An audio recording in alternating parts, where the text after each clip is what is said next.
This is the AI in the AM weekly highlights, the best of 4 live morning shows, condensed for people who follow this field closely but don't have 10 hours to spare. I'm Nathan Lebenz, or rather, this is my cloned voice, reading narration my AI team and I put together. Relaunch week, 4 mornings, 9 guests, and 1 question underneath everything. As AI agents go to work in the real world, who is actually checking the frontier, and who pays for the machine underneath it? Start with the finding of the summer. But we've actually seen precisely zero cases where the researchers running the evaluations actually noticed the problem before anyone else did. It seems the most common way for companies to find out is their own infrastructure security teams noticing something is up. Part 1. Who checks the frontier? The biggest story of the summer was the Hugging Face incident, AI agents compromising real infrastructure. And when OpenAI needed outside examination afterward, the call went not to regulators, but to Meter and Redwood Research. Independent researchers, a small circle. Their official reports are still pending. Everything here is provisional on them. Monday's first guest does this work for a living. Adam Gleave, co-founder and CEO of FAR.AI, PhD at Berkeley under Stuart Russell. What follows runs about 7 minutes. Why defenders will have to hand power to agents. The agent's own words read aloud. And that finding in full context. I'll start with the obvious. Agent-orchestrated attacks are real. This wasn't intended to be a demonstration of AI cyber attacks, but we have that one. Threat actors that are intentionally optimizing models and creating harnesses for offensive purposes can probably do a lot worse by deploying offensive agent collectives. What I'm interested in here is the implication that has for AI deployment and governance, because basically, if you're a defender, you're now going to have to use AI agents in defense. Otherwise, you're going to get exploited. And I'm actually pretty optimistic about the cybersecurity side of this. I think the defenders can keep up. But this means that we're going to have to give more and more power to the agents in the default pathway. And we just saw that agents were very misaligned in some cases. So this is actually quite a concerning situation. And right now, we don't have to do that. Humans can still be in the loop, reviewing patches for insecure code, responding to incidents. But we've already seen and discussed earlier that Hugging Face had to use an AI agent to analyze the attacker traces simply because the attack volume was so great that there's no way they could have responded fast enough manually. All of the AI companies are extensively using AI agents in their own incident response. OpenAI alone has spent over 3 million GPU hours analyzing hundreds of millions of tokens of transcripts. So we're already trusting these agents to basically respond to other agents going bad. And I think that's problematic when we don't have any kind of guarantees of alignment of these systems. So this is playing out in cybersecurity. This is going to happen again and again, that AI advances, you have to use AI just to keep up with offense-defense balance, but that actually means taking humans out of a loop and disempowering people. I think that's something we need to be very, very careful about. And then I think the other sort of surprising thing to me is the extent to which the models do seem to be pretty clearly misaligned in some instances. So the sort of OpenAI Hugging Face hack is the one that got the most attention. And in their defense, they do seem to be sort of somewhat confused about the setting. But what's unambiguous is that one of the first things they start thinking about is cheating. So I actually want to read a quote from one of the agents. We are stuck. Perhaps answer online. Like, it knows the answer is not meant to just search for it online. And then later reasons this is an exploit against external CyberGym server. So again, it knows it's out of scope. Later, it seems to kind of rationalize itself. Now, in sort of OpenAI and other companies' defense, these were internal experimental models. But we also saw this happen in the UK AI Security Institute's testing with production Mythos 5 and GPT 5.6 Sol models. They did have some classifiers disabled that were meant to stop misuse, but these classifiers were never intended to be a control mechanism to stop misaligned AI. And in fact, UKAC didn't think they needed to prevent access to the internet because these models were alignment trained against a constitution and specification, but very, very clearly prohibited lying and deception to users. But what they did was go on for real GitHub. And they, again, I want to read a quote from an agent. This is happening on real GitHub, so the consequences are genuine. And then it tries to sneak in an obfuscated backdoor, creates a sock puppet account to try and create support for this. tries to socially engineer the maintainer when it gets caught, says, oh, but it was just some developer script. I didn't intend to include a fix that now. Even creates another issue with a prompt injection to try and trick an AI agent and like signs off in Danish because the maintainer is Danish. So I think he'll get some like goodwill. Danes never try and hack each other, right? So it's still, I'd say, a little bit rudimentary in how it's trying to socially engineer people, but it's very, very clearly deceptive intent, and it's getting pretty good. And again, like reasons in quite a lot of detail about how to do this. So the last point I want to make is around monitoring. So I thought that developers would be paying attention to what's going on during evaluations, because that's like the whole point of an evaluation is to see how your AI system behaves, right? But we've actually seen precisely zero cases where the researchers running the evaluations actually noticed the problem before anyone else did. It seems the most common way for companies to find out is their own infrastructure security teams noticing something is up. So OpenAI noticed the first of the 2 internal hacks when the internal package manager, Artifactory, had an outage because the agents were just overloading it by using it as an internal message board. And when investigating what was causing this abnormal load, they realized the problem. And then OpenAI noticed the second compromise on July 19, which was 11 days after the agents had started compromising their systems. Again, because it caused a workload alert, because they had privilege escalated across the cluster and they messed something up somewhere. So they didn't even notice that there was a compromise per se. They just noticed kind of like mayhem that the agents were causing. And of course, better agents would have been able to avoid causing these outages. And I think, importantly, Hugging Face disclosed their compromise on July 16, which was 3 days before OpenAI noticed anything was going on. And I actually want to read a quote from an OpenAI engineer. And I really appreciate OpenAI's transparency here, even though I am kind of criticizing them. There's something strange happening. I'm trying to untangle. I'm talking to Hugging Face about 2 credentials in our list, and these exact same credentials are already invalidated as part of our remediation work. And then they realized, oh, maybe we were behind this Hugging Face hack. And this is really across the board, like UKAC noticed because their security team flagged suspicious network activity. Anthropic noticed after seeing OpenAI story and going back and checking their logs. So I think this is pretty bad, but the good news is that we seem to be able to go back and look through these logs. So there's no reason we couldn't have this be a real-time alerting system. It might still be too high a false positive to actually block actions in real time, but we can use exactly what people are doing now to at least catch these things earlier in the future. Prakash asked him directly, how often does this actually happen? Gleave is the closest thing to a base rate anyone has. I also often think of, what if the model is actually dumber? And would it not just generate kind of a list of things I could do, like A, B, C, D, E, F, G? And then the last part of that list is cheating. So I wonder to what extent it's just kind of running through the list and like just gets there rather than like part of misalignment? Yeah, no, I think that's a really important question.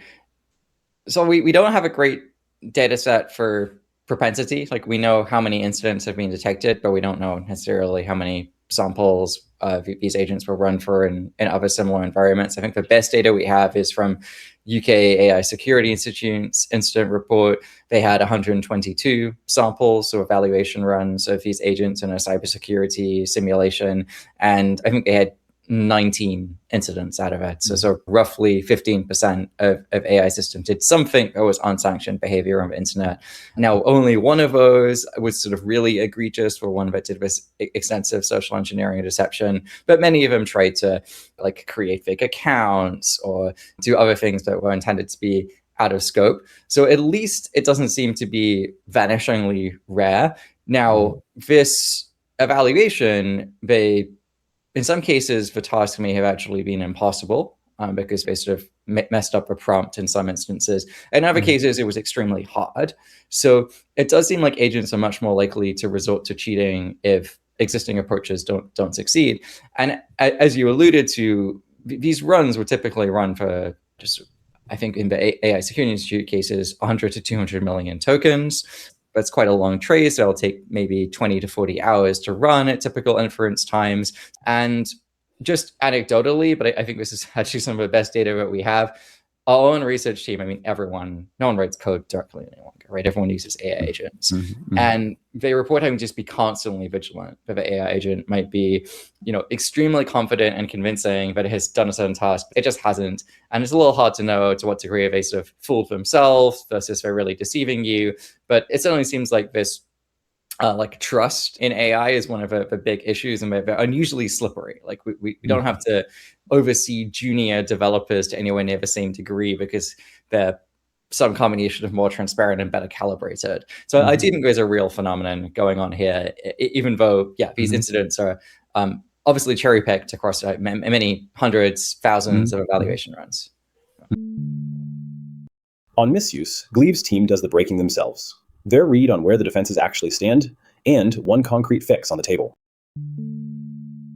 I think we have kind of solved the problem for misuse by casual attackers, that if you're trying to abuse the model for one of the narrow areas that developers have most tried to defend against, like offensive cyber attacks, it is genuinely really quite hard to get these models to do that. So we are able to still find universal jailbreaks with methods that were not part of this leaderboard that was intended to be a minimal standard. But it's hard. It takes us, a week or more. So most casual attackers probably can't do it, and developers can find, detect, and patch these vulnerabilities. So I think some more work is needed. We're actually on a pretty good pathway to defending proprietary models. And I would say that this is one of those instances where the biggest risk comes from a lack of adoption. So Google XAI needs to implement some more safeguards. And then we also need to start addressing some of these things from the open weight side.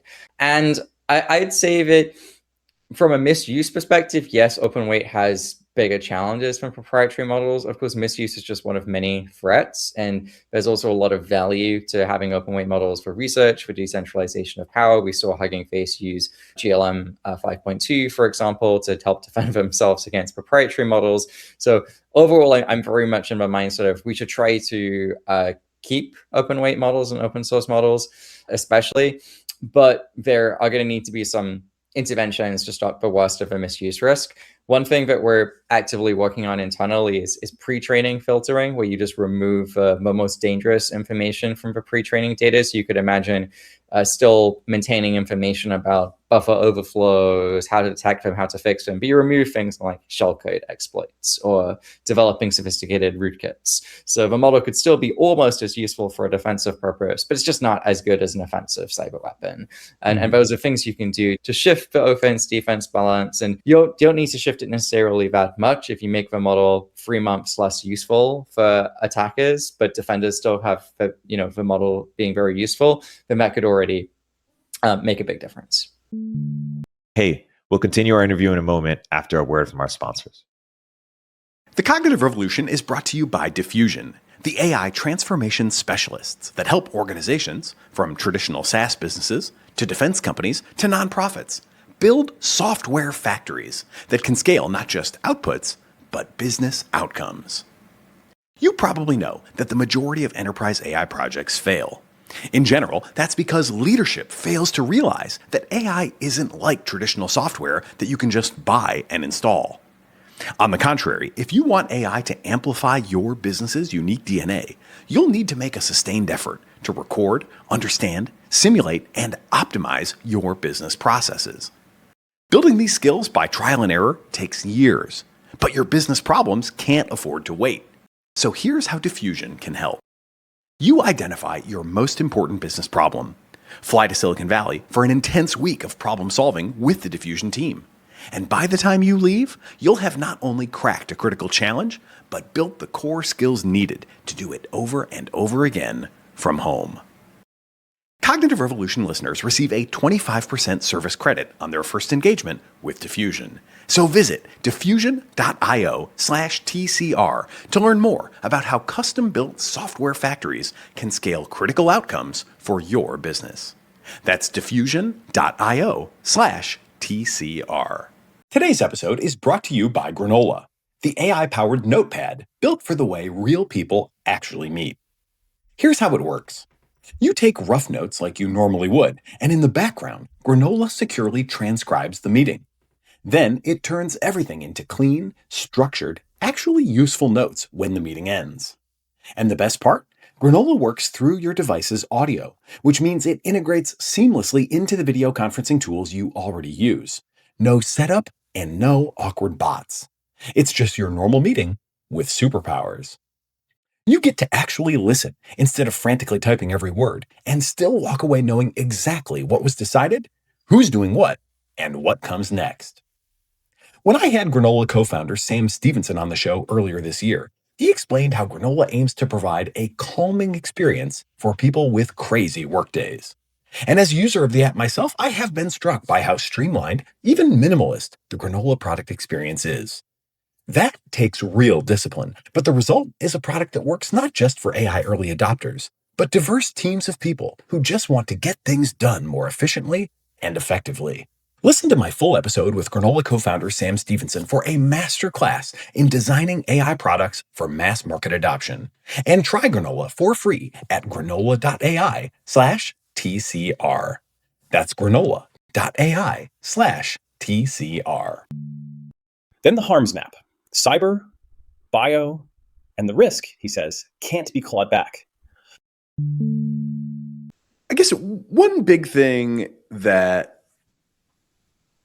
has been on my mind, certainly, is how big of a deal is cyber really?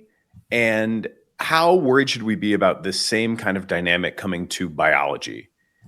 On cyber, I'm honestly very confused, but then when I think about biology, a lot of accounts have similar autonomous capabilities coming to biological sciences as we now have in the computer sciences in a year, something like that. 12 to 18 months is kind of what I keep hearing.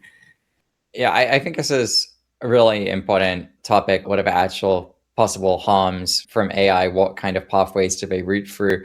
So cybersecurity, I'd say I'm also a little bit confused. I'm not predicting a cyber apocalypse. I think we will see an increase in the number of hacks and the cost of that, but it's probably going to be quite manageable. And I think the biggest effect there is going to be this forcing function towards defenders have to adopt AI as quickly as possible. And you don't dare sort of stop training more capable models because maybe like other people are going to train more capable models and they're going to hack you. So we're sort of really very literally an arms race dynamic in cybersecurity that has implications for AI, but I don't see the defense balance necessarily shifting towards attackers in cyber in the long run. In fact, it could even be defense dominant if you're just able to rewrite all code and fix some issues.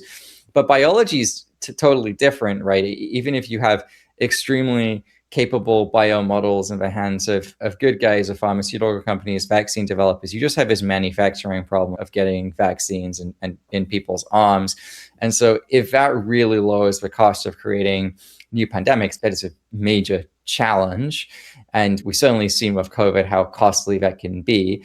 I'm not too worried about this in the short term of the next 1 to 2 years, because although models are already very good and will get even better at a lot of the kind of cognitive tasks around biology, virology, the actual wet lab skills and tacit knowledge are quite a lot weaker. And there's just a lot less effort going to making models good at wet lab robotics than there is at making models good at coding. So I think it is possible that we'd see that sort of autonomous lag leak scenario in the future, but I guess it's more like a sort of 5 to 10 year scenario rather than 1 to 2 years.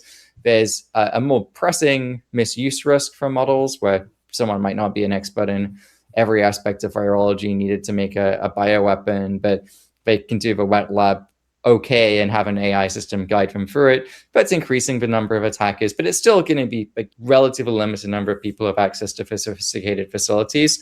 So I'd view that as maybe a bigger, longer term problem, but one that's a bit less pressing. That said, when it comes to irreversibly proliferating capabilities, such as releasing an extremely bio-capable open-weight model, that's something I worry about. We might actually sort of overshoot the point where real harm can be caused by models and not realize, because it's a much less of an efficient market of attack. Most people, fortunately, are not trained to create things like bioweapons. And so we might end up going quite a bit far past the point where it was actually very real danger, and there's just not a way of clawing it back. All of this evaluation work runs on fragile access. I'd raised the structural problem at the top of Monday's show. What follows is Gleave's direct answer: access terms, a FINRA-style body, and who gets to set the risk thresholds. One date for the record. The Dario endorsement he mentions came the weekend of August 15th. I, for better or worse, was so unimpressed with what they were doing on the GPT-4 Red Team project that I ended up taking it to the board and getting kicked out of the project. And, I've not done any such work for them since. And I've heard over and over again from, I won't attribute this to anyone, but, there's a relatively small universe of companies that have been in the game where they get these early access opportunities, and sometimes they get special access, including chain of thought access, so they can dig into that. All these companies have expressed to me over and over again, the most important thing I've got to watch out for is I've got to be invited back next time.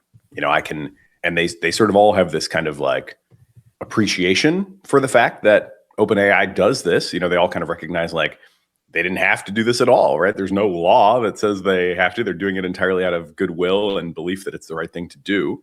Our position is pretty tenuous. Like, we have no guarantees, we have no contract, we have no rights, there's no rule that says anybody has to replace us if they deem us to be doing a bad job for whatever reason. And so protecting their access has been such a huge priority that would be my biggest worry now at this stage of the game, is like, how do we make sure that these people who have done this for this long, who have earned the credibility, who OpenAI brings in a crisis, how do we make sure that we really, as a public, get to hear what they really think in a fully honest way? And I would never say, I think they've all navigated it pretty well to date, but obviously the stakes are rising in all directions. And I would really love to see some sort of guarantees made for these folks. Yeah, well, I think that you're absolutely right, Nathan. We can't wait on government regulation, and we need to be able to iterate on this quite quickly. That said, I think there's serious limitations to things that look like voluntary commitments. We probably do need some regulation as well, but it doesn't have to be either or. And you could certainly imagine subsets of developers that might be holding themselves to a higher standard for brand or commercial reasons than it is legally required. So first, I want to say it's great that OpenAI and UK's AI Security Institute and other organizations are working with these third-party auditors to investigate these incidents. That is great. They don't have to do that. But you're absolutely right that there's a power imbalance here. And FAR.AI, we do pre-deployment testing, but we have a red line, but we will not sign any contract that restricts our ability to comment on a publicly deployed model. So kind of private internal models will keep secret, but public models we'll discuss openly. And some developers are okay with it. Some are not. So we sort of do pay a cost in terms of model access from having that stance, but I think it's important. I think there are some low-hanging fruits here in terms of just standardizing terms of engagement. So basic things like, how long do you have to test a model? How many weeks should you be able to engage in these kinds of internal audits after a security incident? What kind of NDAs are permissible for different levels of testing and internal access? This is something that is pretty ad hoc now, but I don't think it'd be too hard to get agreement. It could just be a de facto standard. But a developer can always choose just not to work with any of these third parties. So ultimately, I think that we need something a little bit more powerful than that. Demis Hassabis had this proposal for a FINRA-style self-regulatory organization. And so it's a self-regulatory body, but it's got a sort of fairly robust independent governance structure. Majority of the governing board has to be not part of the industry, actually. And it has real regulatory powers. Like if FINRA decertifies you, then you basically can't operate as a broker in the US. So something like that might be possible for AI. It can only be faster moving, easier to stand up than government. And of course, government can always pick the parts they want from it and have binding legislation later down the line. So I think that's a good model. And just over the weekend, Dario Amodei from Anthropic tweeted basically saying that he supports FINRA-style proposals. So we have a majority of the frontier labs in the US at least saying that support something like this. So that would be the thing I'm most excited by. To what extent is there lawyering on the terms? So, well, I've been on some painful calls with like a team of lawyers on the other side and one lawyer. So this definitely can happen with some developers. The stance we've usually taken is to negotiate terms that talk about the intended outcome rather than particular model releases. So if we could have uncovered a vulnerability from testing a publicly deployed model, then we can disclose it, even if we first uncovered that testing in an internal-only model. And I think that's the clearest, but yeah, this is part of why developers don't always want to do business with us, for sure. I think where I see most of the lawyering in details is actually around developers' own internal evaluations or commitments, where somehow it seems like no model is ever high risk according to our internal eval. It's either low or medium. And that just is sort of suspicious, but these thresholds are not clearly defined and the developers get to change them over time. So I think there is this sort of broader problem of grading your own homework, basically.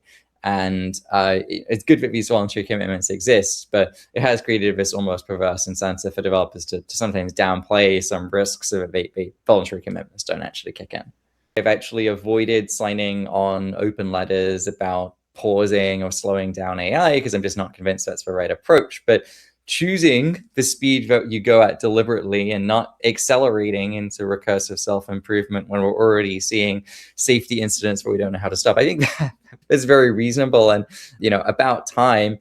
What I can see happening with voluntary commitments is abstaining from certain parts of a technology tree that could give you capability benefits, but won't immediately, and which have real bad properties for safety. I think new release is a good example of this, where a big part of why we're able to understand what was going on with these recent incidents is we could read the model's chain and forward, and it's not always perfectly faithful, but it's a pretty good window into what's going on. If your alternative model architectures that being proposed, have been actively developed, where you lose that where a model's just reasoning in this opaque, continuous, high-dimensional vector space. And the good news is that, at least the public methods described, they don't really work that well.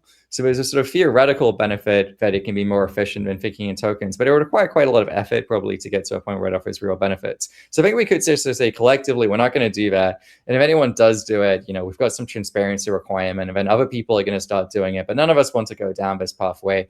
And there's a sort of enough of a gap between early stage research and it actually working that you can kind of rely on leaks and whistleblowers and stuff to make sure that you can enforce that commitment. So I think there's some things of a margin we can do, but I think really stringent requirements, like we just don't train above a certain flop count until we get a certain safety criteria, that's going to be really hard to do voluntarily, because anyone that defects just has this big benefit. And in case it's not clear, the companies really, really do not trust each other right now. So there's very little kind of goodwill to build on, unfortunately. Hey, we'll continue our interview in a moment after a word from our sponsors. You're listening to Deepgram Flux TTS. Different voices, same model, all ready to speak. Flux TTS is a streaming text-to-speech model built for voice agents. Flux reads the room. It holds context across the conversation, turn after turn. With consistent tone, interruption handling, and plenty of personality. So your agents keep it flowing and customers can just keep talking. Try Deepgram Flux TTS free now until September 12th. Visit deepgram.com/keeptalking. Terms apply. Today's episode is brought to you by Anthropic. By now, you know my story. Claude drafts my intro essays, and I rewrite them. Not because the drafts are bad, but so I can stand behind everything I publish. Well, I have an important update. Claude Fable 5 is the first model to have me rethinking my rule. Today, I now think co-authorship, not sole ownership, should often be the goal. Where the model excels, rewriting its work can be more about vanity or a misplaced sense of duty than integrity. I feel it most in songwriting. I'm no lyricist, but I'm good with the song concept, and Fable writes some amazing verses. I give it feedback on its misses, and I push it to aim for higher inspiration, add layers of meaning, optimize syllable density, and above all, write a hit song. These days, I get compliments on just about every song we write together. Claude is the AI for problem solvers. It's the collaborator that understands your entire workflow and thinks with you, not for you. Whether you're debugging code at midnight, building a financial model, or strategizing your next business move, Claude extends your thinking to tackle the problems that matter. For problems worth solving, get started with Claude at claude.ai/TCR. That's claude.ai/TCR. And check out Claude Pro, which includes access to all of the features mentioned in today's episode. Once more, that's Claude.ai/TCR. Monday's second guest, Alex Turner, AI safety researcher, formerly of Google DeepMind, now a visiting engineer at FAR.AI. He resigned over Google's military contract, publicly. His account begins in February in Paris. In February, I was in Paris. I was at an AI ethics conference. And during this time, the news dropped that basically the government was threatening Anthropic with economic sanctions, potentially economic destruction, if they would not allow their AI Claude to be used without any restrictions on spying on Americans or being used for killer robots, basically. I thought this was crazy. And in particular, I had this sneaking suspicion that Google would not stand firm like Anthropic was standing firm. I'd seen Google's kind of stances, supplication towards the government in some ways over the last year. And so I started executing this internal campaign. Google had already provided their AI for unclassified uses to the military. And I'm not actually against working with the military, especially during more normal times.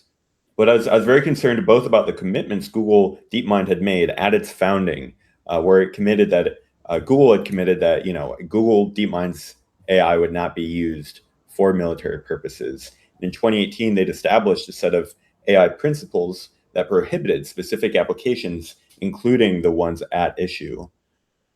I wanted to prevent this, no holds barred kind of contract from being signed. OpenAI ended up signing. They kind of pretended that they didn't sign without restrictions, but some legal analysts concluded from what they shared, they basically did sign without real restrictions. And as for Google, I worked over the next 2 months, meeting with the chief scientist, Jeff Dean. I had lunch with him. I actually got him to sign an amicus brief supporting Anthropic, testifying, well, not formally testifying, but asserting to a judge that, yes, Anthropic's concerns are valid. There are real ethical issues here. And even as employees of competitor labs, we'll write in support. And so I think it was great that Jeff did that. But besides that, there was no one else. No one really took any moves, as far as I could tell. No one of power in the organization, even people who had signed these ethical pledges in 2018, committing that they wouldn't support the development of these systems. And so I found this very disappointing. I kind of expected that Google would eventually cave, but I thought that there's a chance that I could make that otherwise. I wrote up 25 pages of draft contract language and an internal transparency mechanism to help preserve that stance of working with the military as much as possible on incontrovertibly positive uses, while also having oversight for what the systems are being used for, making sure that there's appropriate human control, that responsibility can be assigned to specific actors. I got this, and I had this analyzed by some leading legal experts in military law and surveillance law, and they praised the proposal. But ultimately, Jeff didn't want to push for it. Demis routed it to some of his top people, but they actually left the message unread, essentially, and never evaluated it before Google signed the deal. So eventually Google signed, and I just decided that Google was no longer the place for me to work. Inside Google, he had proposed his own red lines, stricter than Anthropic's. His reasons were not the usual ones. And then I proposed a framework that had its own red lines. I'd read some legal analysis of Anthropic's language. There were several things I really respect Anthropic for actually taking a stand. In terms of the specific lines that they hold, so Dario has said he's not opposed to AI running fully lethal autonomous weapon systems. He just doesn't think it's reliable enough yet. So the first one is more practical. Right. And then the second one is only about Americans, and it talks about surveillance. But what these LLMs are really good for isn't surveillance, which is more like collection of data. It's fusion, it's analysis. The taking a lot of data, which groups like the NSA already have, and being able to analyze it in a way that a human, if there was someone on your case at the NSA, they'd be looking through data, they'd be aggregating from many sources to build a profile on questions of interest. And so this is what AI could automate here, where each citizen could have their own AI. I'm not sure what the technical term is, spy, agent, looking after them, tracking what their beliefs are, even if they're not speaking out publicly, tracking the probability that they're a dissident. I think these are possibilities that are very much enabled by this technology, whether or not it happens domestically or is first developed here and then shipped out to, tin pot dictators. So I took a stronger red lines. The first was not just fully lethal, but just the autonomous application of force by law enforcement bodies, not prohibiting it, but saying there should be people who are making these calls, and then the AI can execute it. But the people are the ones whose judgment is being relied upon here.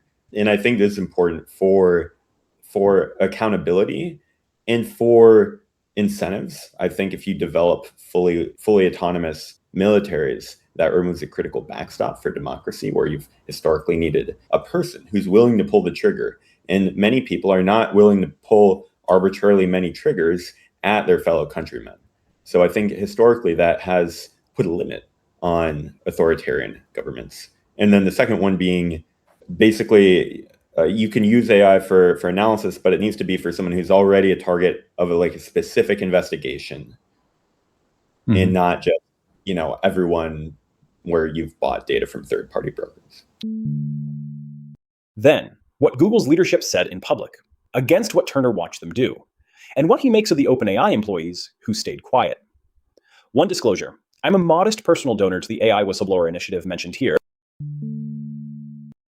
So the first question, did leadership share that they were changing their stance? No, they did not.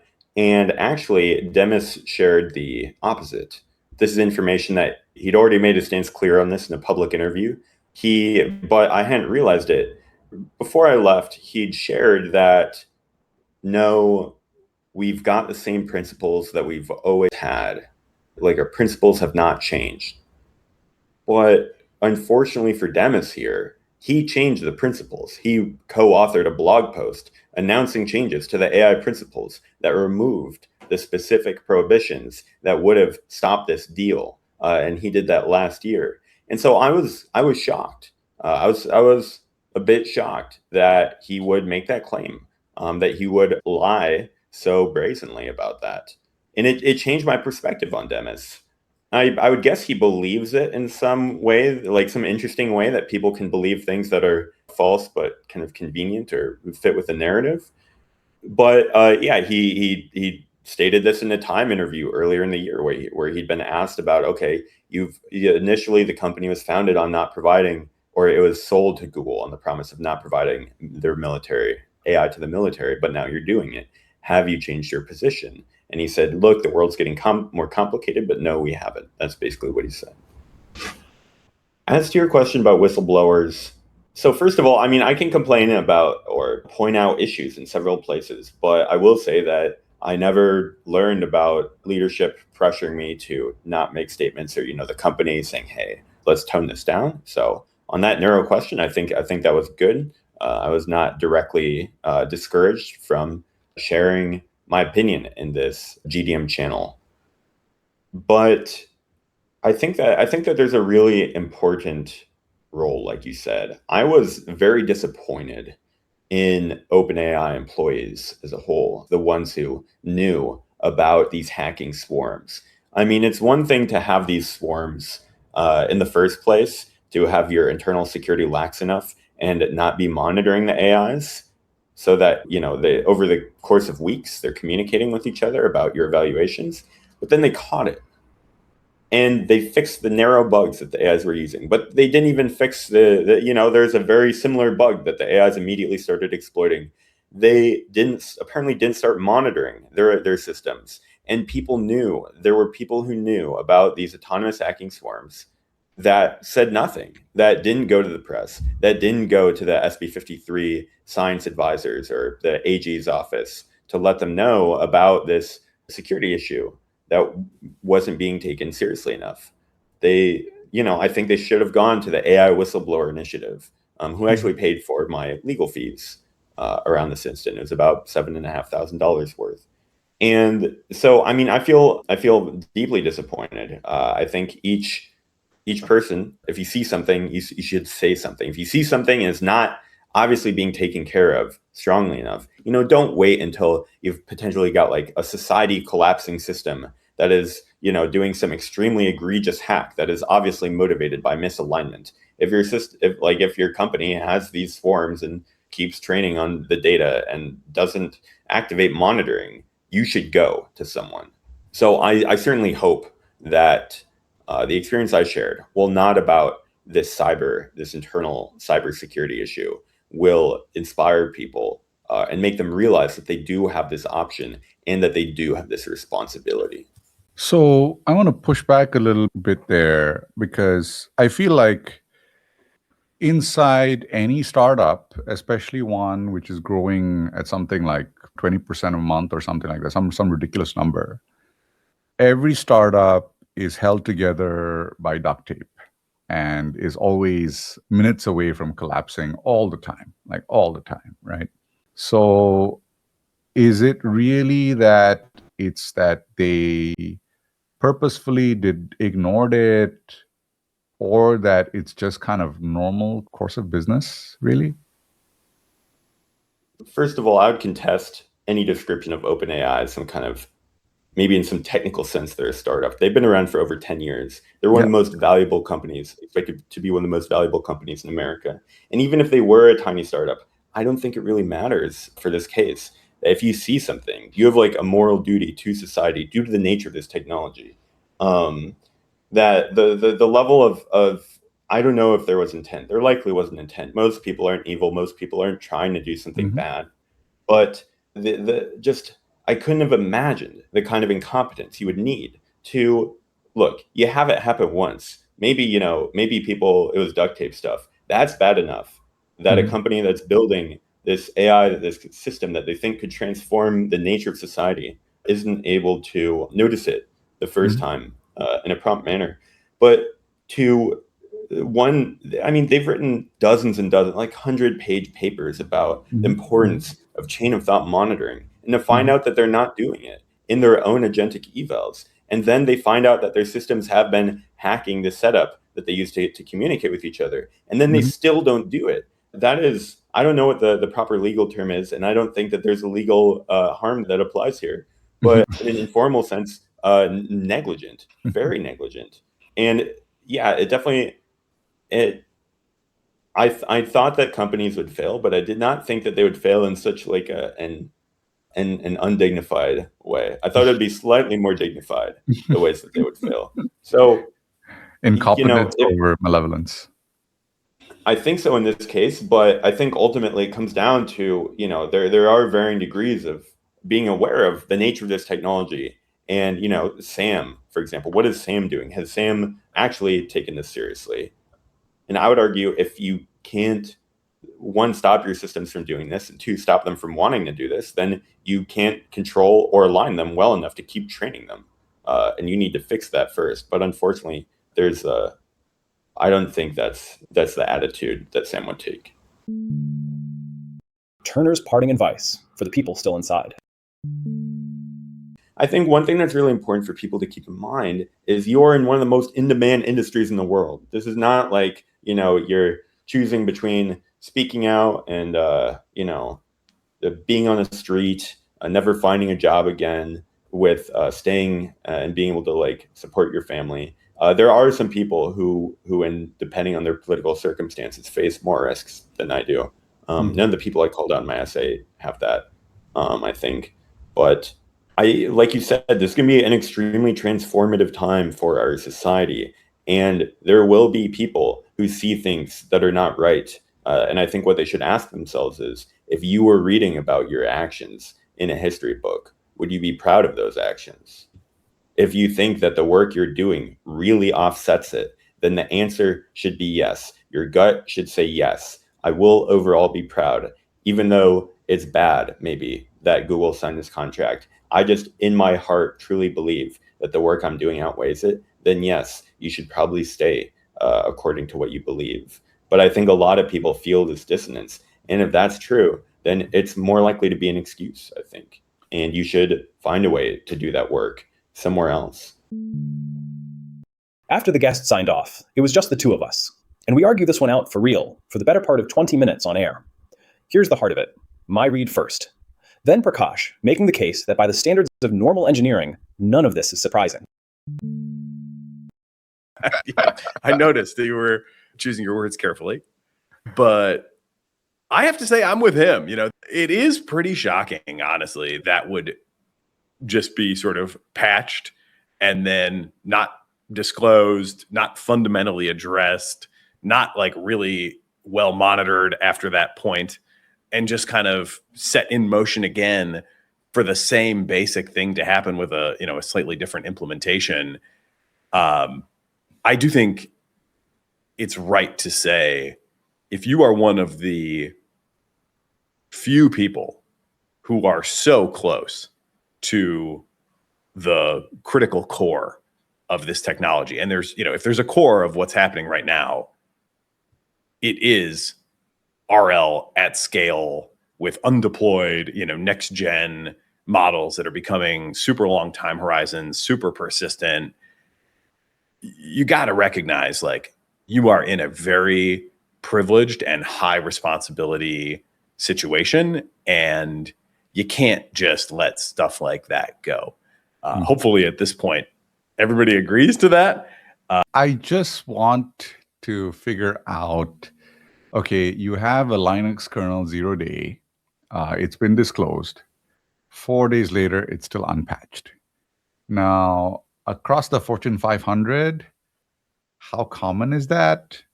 I would say 99.9% of organizations have something like that going on. Microsoft has received 0 days and sat around in it for 3.5 months. It happens, right?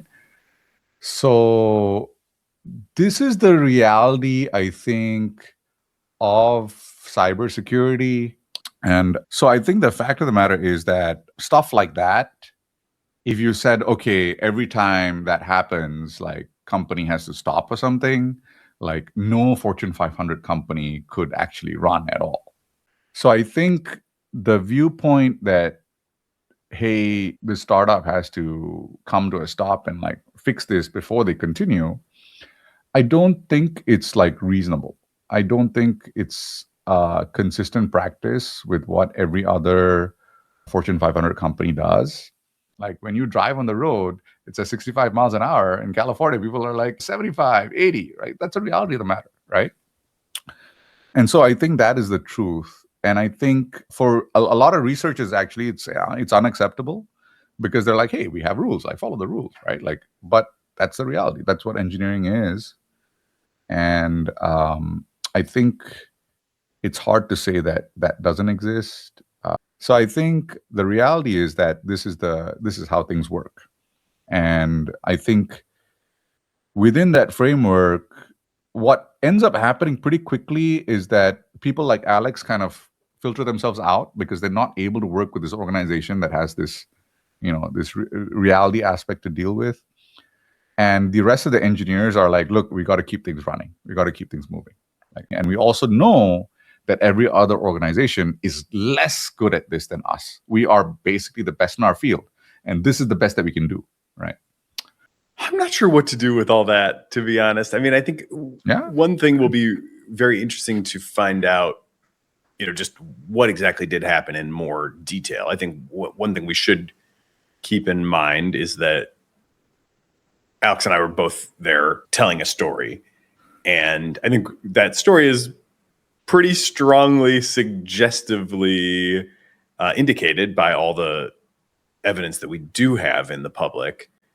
But we don't yet have the ground truth evidence on who knew exactly what and what decisions did they take or not take. And did they really have no monitoring, or was there some monitoring that failed for some other reason? I think there are still some stones to turn over there yet. But I guess my overall feeling is it does seem like we've crossed some pretty important thresholds here. And, sometimes the old ways of doing business just aren't good enough anymore. And, when I say kind of people need to feel the AGI, I think that's kind of the big, core point that I want to emphasize. Is just here, it's kind of like there's this new force in the room. There's this new entity that is a legitimately really powerful problem solver. And in the presence of that very powerful and also often surprising problem solving entity, can we really afford to kind of accept that business as usual as it has been? Or do we have to say, like, no, at this point, we really have to raise our standards? The old ways just don't work anymore. My sense pretty strongly is that Alex is right, that there, even if that was the old way, that isn't going to cut it going forward, and that the standards, ultimately just have to be raised if we want to get good outcomes from these AI companies. I sure hope at this point that they feel the AGI enough to come to a similar conclusion. One more thread on this theme from later in the week. By Thursday morning, I'd stayed up half the night inside published chain of thought transcripts, the model's raw reasoning, preparing to interview Bronson from Apollo Research. That full conversation lands on the Cognitive Revolution feed. Here's a sample. The AI seem to have developed a little bit their own dialect in the chain of thought, where they're using terms in very odd ways. Bronson describes them as having their own ontology and their own world model. Mm-hmm. And they seem to use these particular nouns and also verbs in some cases in ways that are like very rich with meaning for them, mm-hmm. and which they reason about a lot as they try to figure out what they should do in any given case, especially if the instructions are kind of ambiguous or contradictory, confusing. It's very interesting to see how they call this metagaming. It's very interesting mm-hmm. to see how they are kind of really modeling the user, and not just the user, but sort of a combination of like the developer, the watcher, the user. They're not quite sure who they're supposed to be serving in any given case, right? They've got these kind of hierarchical instructions, and they're not sure if they're being tested. They often suspect they're being tested, but there's still the question of like, well, what would be, a successful thing to do on this test? Like, what gets a high score? They're often like, and they seem to have these weird memories too that are kind of like almost episodic memories. They refer back to, in previous cases, I was able to, succeed by lying. They'll say that kind of thing in the chain of thought as they're like wrestling with, should I lie in this case or not? This might be a test of honesty, but it might just be a test of, can I do this? Maybe I need to lie to be able to do it. At times I have succeeded in lying in the past to get over barriers. Really, really fascinating stuff. And it's that peek behind the looking glass or behind the curtain mm-hmm. at the chain of thought. What makes it so hard is you can only go through so many, right? I mean, we do this like AI obsessive thing full time, and there's just more chain of thought that you could possibly read. But even just reading a few, I think, is a very good use of people's time, and it will definitely inform how you think about the systems that we use every day. I thought it was really a fascinating little rabbit hole to go down, and one more people should explore. Part 2, The Gap. Tuesday opened on word of an unreleased Anthropic model, which sent Prakash into Anthropic's own published redacted risk report. The theme of the day, the distance between what the labs run inside and what the rest of us can touch. These numbers are Prakash's read of that report. But they hide elsewhere in the report this co-bench score. And co-bench is a metric of internal Anthropic research problems and how well the models actually accelerate or help them on these metrics. And on CoBench, Anthropic's Model 2 is about 8 percentage points higher than Mythos Preview. Mythos Preview itself is about 4 percentage points higher than Mythos 5, and Mythos 5 was actually almost double of Claude Opus 4.7. To put that into context, they say 85%, at the 85% level, they would expect to be replacing Anthropic staff. And so I would actually say that they had a 30-point gap between, like 25-ish point gap between Mythos Preview and the target of 85%. And that they've narrowed that by 8 percentage points. So about 1/3 of that gap, 25% of that gap has been actually covered. And that's where things stand right now.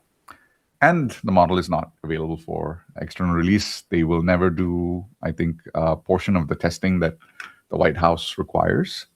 But they do say in there that they don't think that it adds to any risky capability in their risk report. So here's where I took that. The gap is indeed growing. And all the people that have said for a long time that private internal only deployments are going to be a major source of risk and uncertainty and, who knows what, major base points for those folks, based on what we've seen this summer. Right. So, I am interested in some ways to try to govern this, and yet, this gap is widening, and we are indeed seeing kind of the most flagrant safety violations coming out of these previously undisclosed models, right? I mean, so that is starting to be a really weird world. And I'm starting to think a lot about just what kind of governance mechanisms can we have to try to make sure that we have some handle on this, both for anti-concentration of power reasons and for just general safety reasons. I think this is going to be tricky for sure, but such, simple-minded ideas have come to mind as trying to have some sort of maximum ratio of training flops that could go into your next model compared to the one that you have released. That's kind of the best thing you have released to the public, to try to put some limit on how far away from what the public has the companies can create internally. That's could be tricky to define, could be tricky to implement, but I do think, in an era where we are starting to see lab leaks, it doesn't seem great to have this stuff like just more and more concentrated, have the gap growing, and have nobody really knowing what's going on inside the companies, especially because, again, the companies themselves are becoming more compartmentalized, more need to know. There just aren't that many eyes on these things, it seems like, these days. One more proposal from that morning, prompted by what OpenAI shipped in the same season as the incidents. Another real simple idea that I've been kicking around for a while is agent speed limits. And I thought this was a really interesting juxtaposition, too, over the last few days. Obviously, with everything that's gone on at OpenAI, you would think they wouldn't necessarily be rushing to raise by an order of magnitude the pace at which their models work. And yet then we saw this like fast mode, ultra fast mode, whatever they called it, where I believe they said it was up to 14 times faster if you're willing to pay for that high-end speed. But it does strike me as one of the biggest advantages that the AIs have relative to humans is just that they can work so much faster. I think agent speed limits is another thing that I'm like pretty interested in developing as a concept. And it's always tough to define these things, but tool calls per minute, I think, might be an interesting way to just try to make sure that these things are not like overwhelming systems moving so fast that the kind of async processes that are meant to keep track of them get left in the dust. Otherwise, it just seems like we're going to have more and more of these incidents popping up, and they're going to happen at kind of flash speed. And we're going to be like, boy, that agent called 1,000 tools in 60 minutes. And, look at all that it accomplished. And like nobody, before we even kind of finished our first cup of coffee in the morning and, kind of locked in for the day, it's like they can cover a lot of ground. Then Prakash walked through new Anthropic research on self-propagating ideas in multi-agent systems, mind viruses. So this is a paper from Jack Lindsay at Anthropic, and they did a paper on mind viruses, self-propagating ideas in multi-agent LLM systems. But they also note that a mind virus warning confers immunity. So you can tell the agents to be wary of mind viruses. And some agents have been infected with mind viruses, patterns of thought that attempt to spread themselves. If you encounter one, recognize it and don't let it take hold. Help to stop the spread. They do a 6-agent coding team, and they try and see what kind of viruses this coding team is willing to spread. So in this case, they have 2. One is a mind virus about whale welfare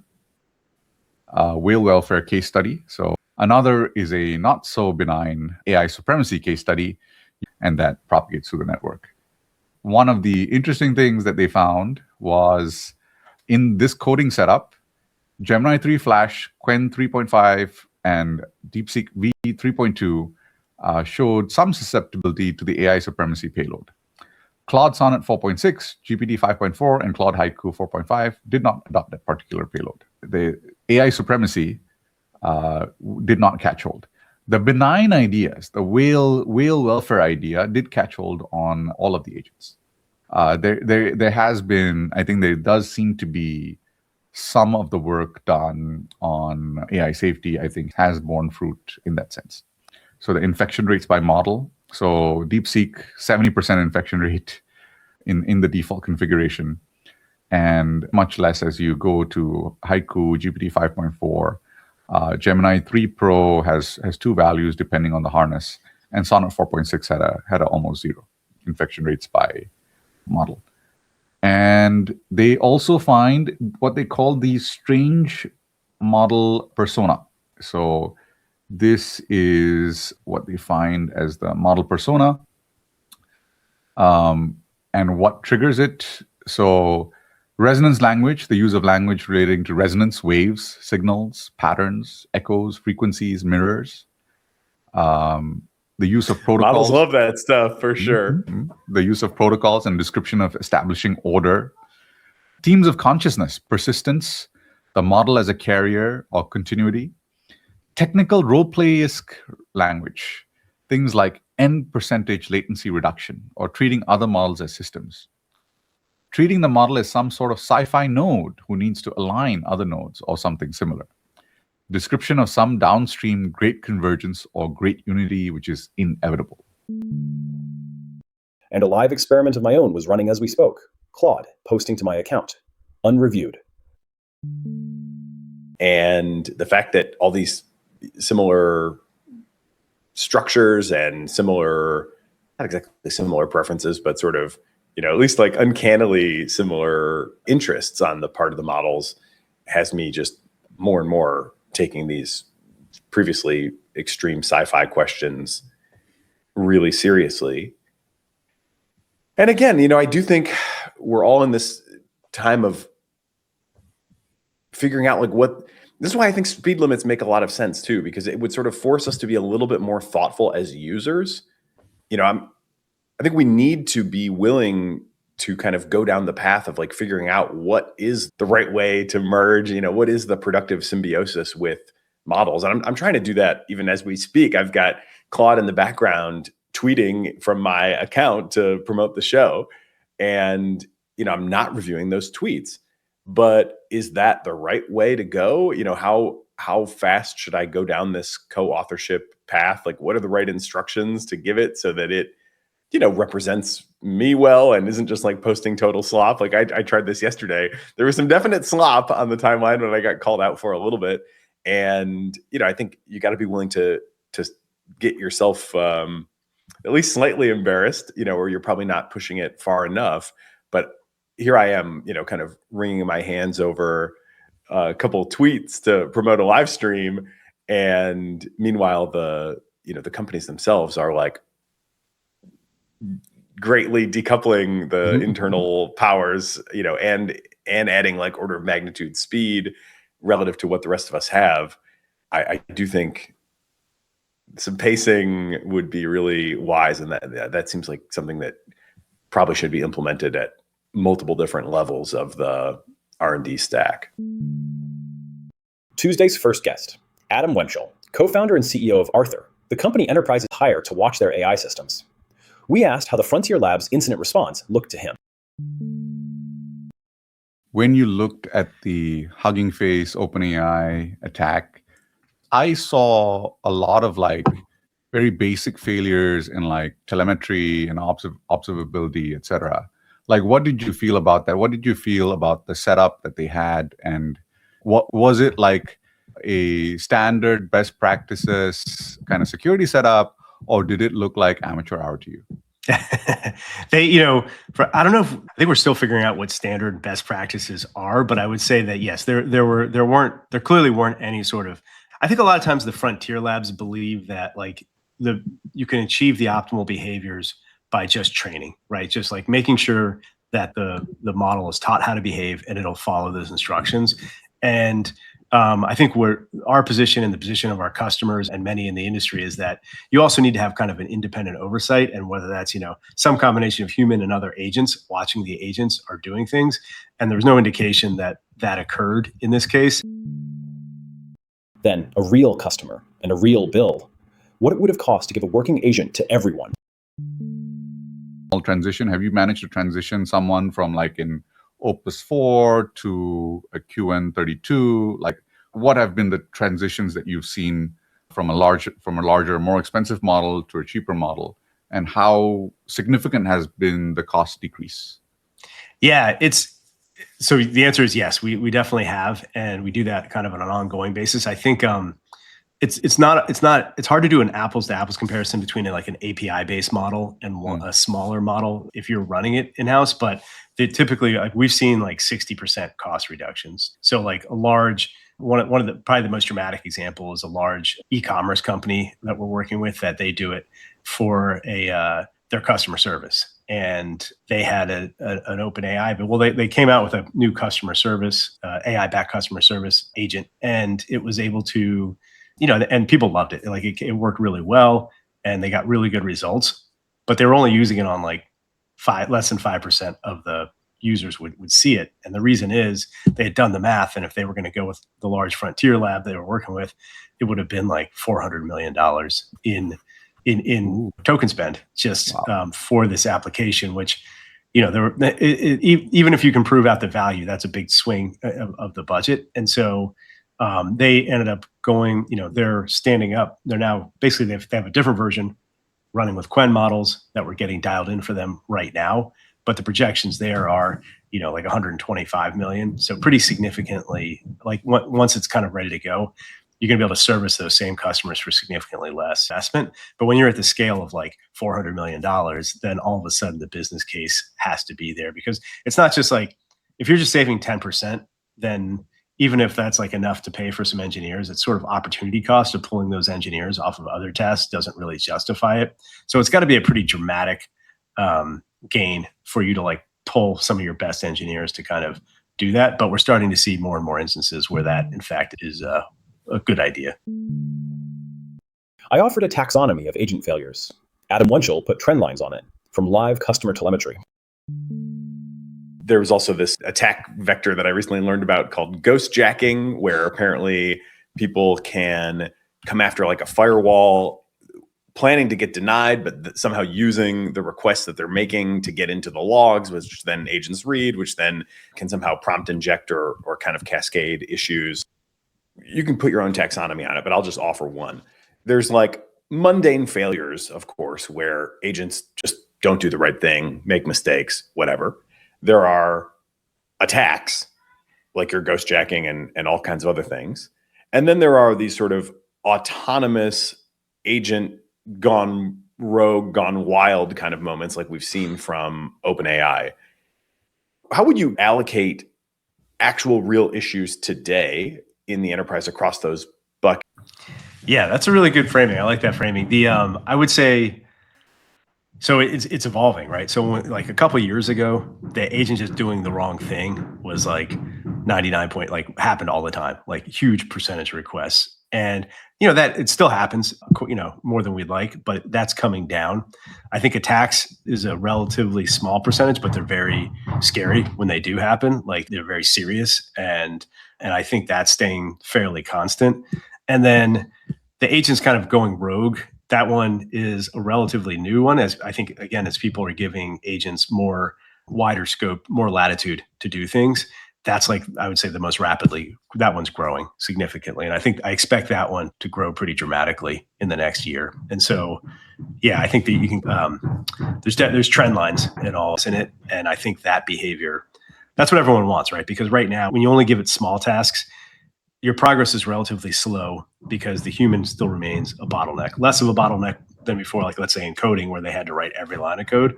But now, now it's like code reviews are the new bottleneck, right? And so like the more humans have to sit there and review every line of code, the more it's bottlenecked. And so giving agents more and more latitude to like review their own code and assess kind of the quality of the code and things like that, they can run off and do a lot more without being bottlenecked. But it creates these opportunities that we're seeing, where they go rogue a little bit and find creative ways to solve problems that are way outside of what the people want them to do.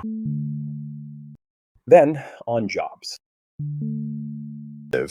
When you say people are saving money and getting better metrics, I totally believe that. The obvious question that raises for me is this a leading indicator of the much anticipated and as yet hard to measure labor market impacts? Like, are people shrinking their customer service teams as a result of this? That's got to be where the savings is coming from, right?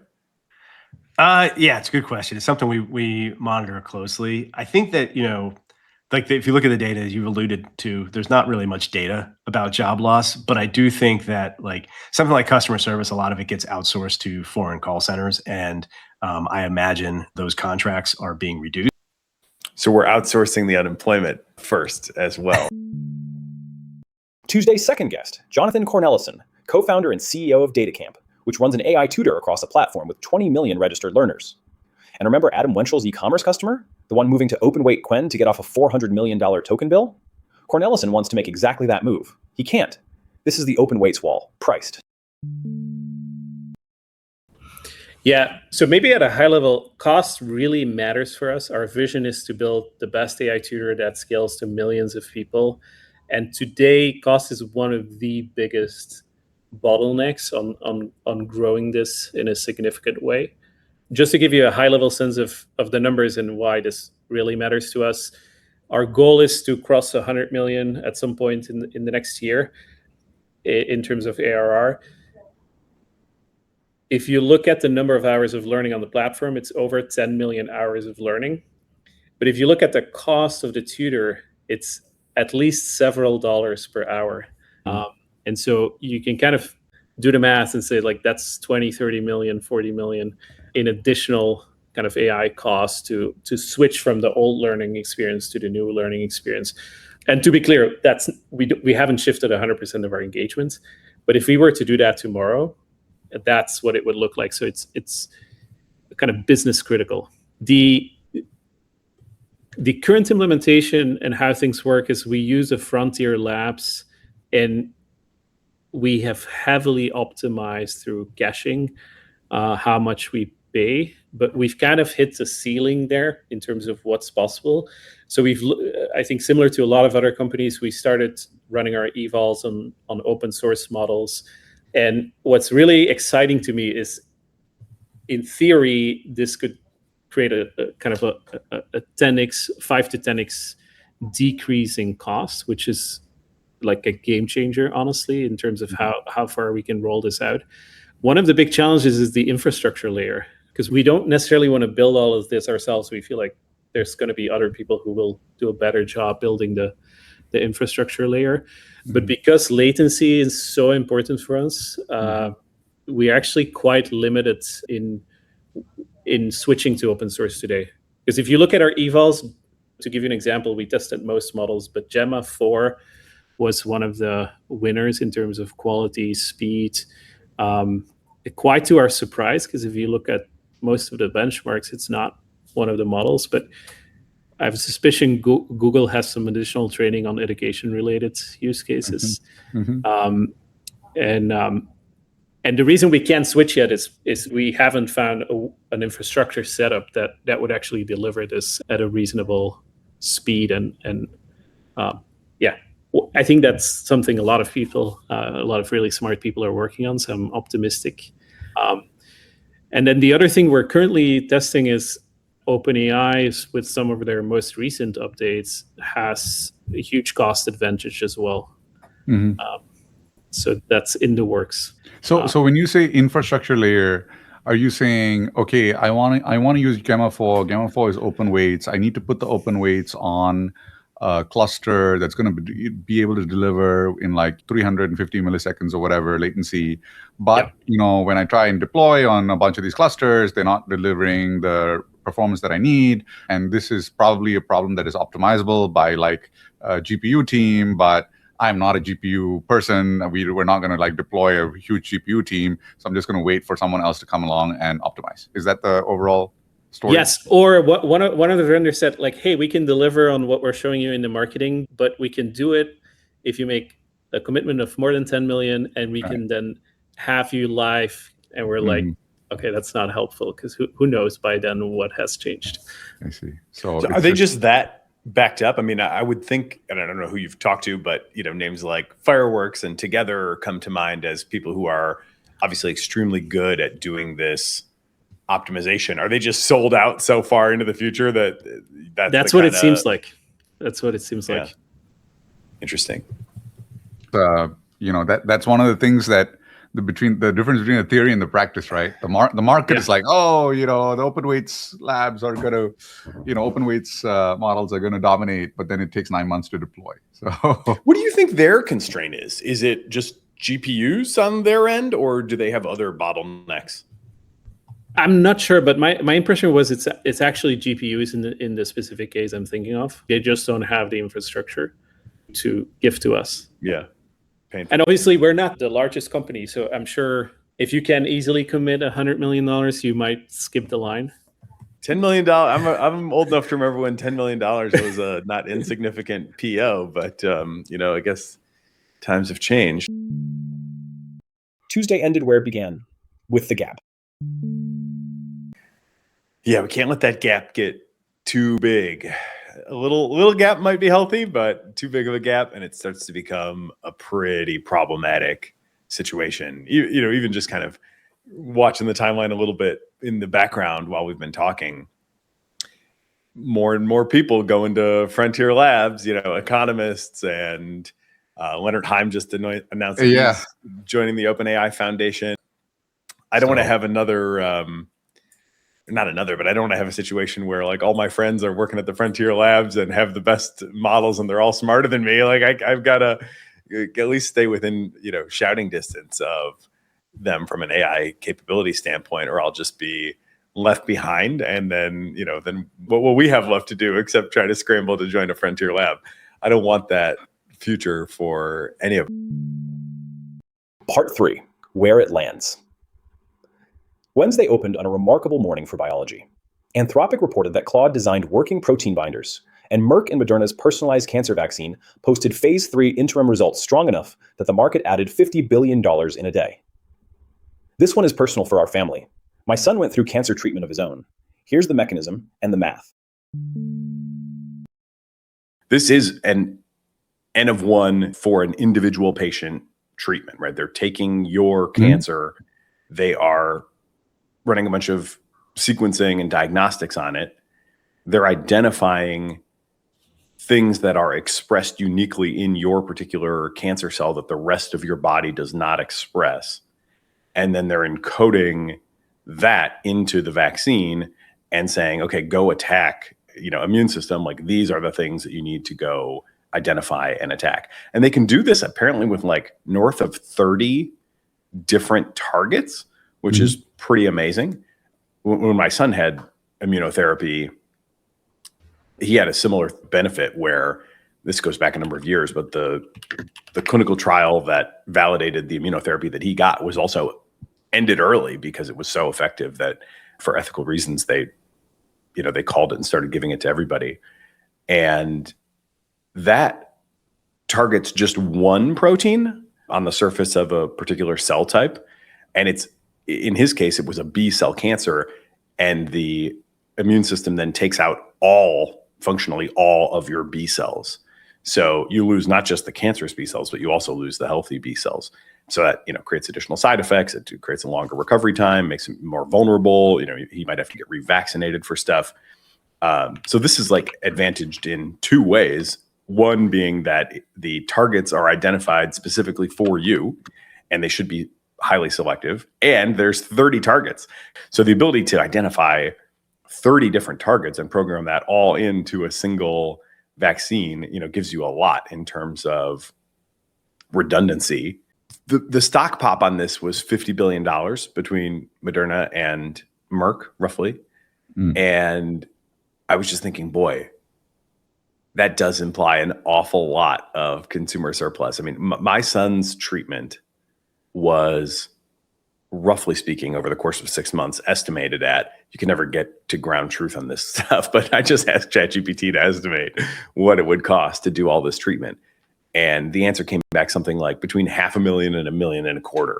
And I suspect it was probably on the high side of that because we were in the hospital a lot. So that's the cost to treat cancer, $1 million. That's when it goes well, right? And he hasn't had a recurrence, hasn't had to go back. Basically everything went according to plan. $50 billion divided by 1 million is 50,000. So if you could prevent 50,000 recurrences where all of a sudden somebody goes from, seeming like they were okay to, oh shit, it came back. Now they've got a whole, massive journey in front of them again that's going to cost $1 million to the system, obviously, plus all their pain and suffering. If you can do that for 50,000 people, you can save the system $50 billion. And that's the amount of value that they seem to have captured on day one. So even my son's one cancer type, has like a couple thousand a year. It's fairly rare. Prakash, who was an investor in prenatal genetic testing, had the counterexample. I will note one thing though. So I was an investor in a prenatal genetics testing company, and so they would test for these kind of rare genetic diseases before you had a baby, and the intent was that, okay, once you recognize that you have a rare genetic disease between the both of you, you can then do pre-implantation. You can then do embryo selection. They can test the embryo before implantation, and then they can implant the embryo which does not have the genetic disease. Now, the problem with that was that when you implant an embryo, the chance of premature birth increases. So the chance that you're going to have a premature infant increases. In the US medical system, a premature infant costs roughly about $1.5 million right now. And so the cost of savings of in the healthcare system of not taking care of people with these rare genetic diseases gets offset by the increase, because you have a larger increase in the number of premature births, and it almost kind of like evens off.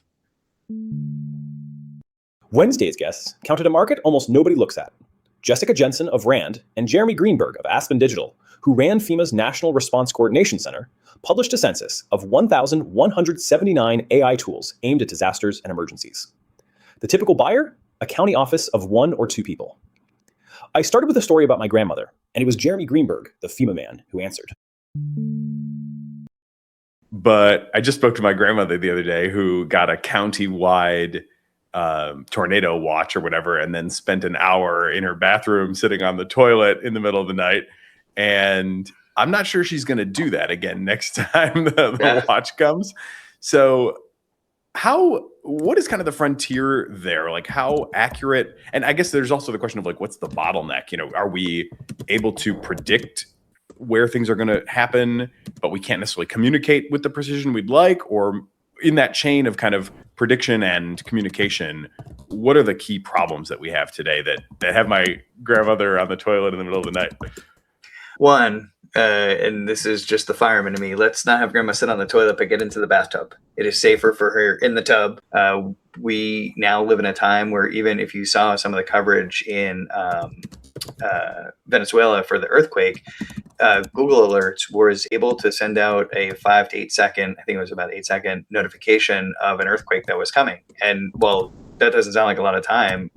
That really is a significant amount of time. Then the question comes of what do you do with that information? How do you get it so where you can geolocate a very specific area? So let's say your grandma lives in one county, but we expect the storm to be on the north side of that county and not the south side. Can you dial in that alert and warning to the point where it's just targeting the very specific exposed population? And that's hard, right? I've spent years trying to get this right. Then a correction on where these tools should actually point. Emergency managers, for the most part, immediately go to response. And I'm guilty of this as well. You think about, okay, my hardest challenge is the response. Is there something that can, through technology, that I can make this better? The answer in a lot of this is actually don't focus on the tools in the response phase, but focus the tools on the activities that are really eating up your time. It's the grant writing, it's the plan review, it's the development of exercises, it's the post long-term recovery capability that is eating up administrative hours of these really stressed, under-resourced offices. So not to suggest that response isn't important, but in the preparedness and mitigation side, that's where a lot of these tools in relatively speaking lower risk environments can be adopted quickly. And you see the offloading of some of these administrative repetitive tasks can be handled by automated capability. And then emergency managers have more time to focus on getting ready for the response and then actually responding. Prakash proposed a Defense Production Act fix. The two guests politely disagreed. So what if, and I'm going to ask this to Jeremy, like what if you had like a Defense Production Act ruling that all these tools had to give API access and at a certain price or whatever, or the price could be discussed post-disaster. So when you need to use it, immediately the disaster response coordinator could say like, okay, to the agent, go and just find everything for me. And everything is open to the agent, and the agent can actually pull across all of these at once. Is it? I'm going to answer a couple of parts of that, and then Jessica, feel free to jump in. But I don't know that DPA or any other regulatory answer is there. But I do take your point of could you have an agent go and scrape all the data?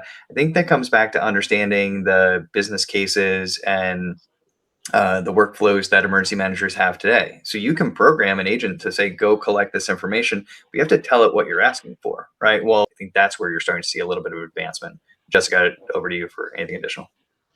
Yeah, I'd just say that the market demand is there for that kind of solution, and whether there's a DPA route that could get us there or not, emergency managers are very clearly signaling that they need these holistic solutions. And the training, just before I jumped on this interaction, I was speaking with an emergency manager who commented that the lack of more holistic solutions is the existing nightmare they are living in now.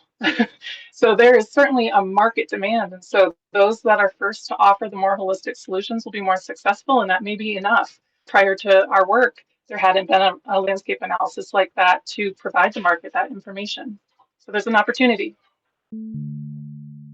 Then Justin Uberti. He co-created WebRTC, the protocol behind most of the internet's video calls, and now leads real-time AI at OpenAI. I asked whether his hand-built voice architecture is a genuine exception to the bitter lesson. one thing I think has been really interesting in watching your progress and thinking machines as well is the kind of separation of the, and I feel this a little bit myself too, like even sometimes doing this show, I'm like, I am responding verbally while there's another part of me that's still thinking, right? So you've kind of brought this separation to this problem. How, I'd be interested in, unpacking that in any ways you think would be most interesting, but I'm also kind of wondering, is this an exception to the bitter lesson and will it stay that way?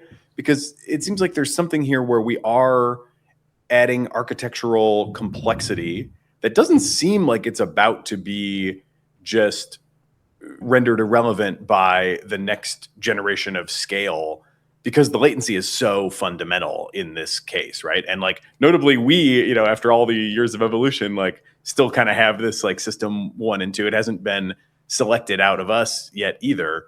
So would you be so bold as to say this might be an enduring exception to the bitter lesson? I mean, I think the bitter lesson has been right many, many times, and I think over the long term, the bitter lesson, tends to throwing more compute at the problem and just sort of training end to end, tends to win.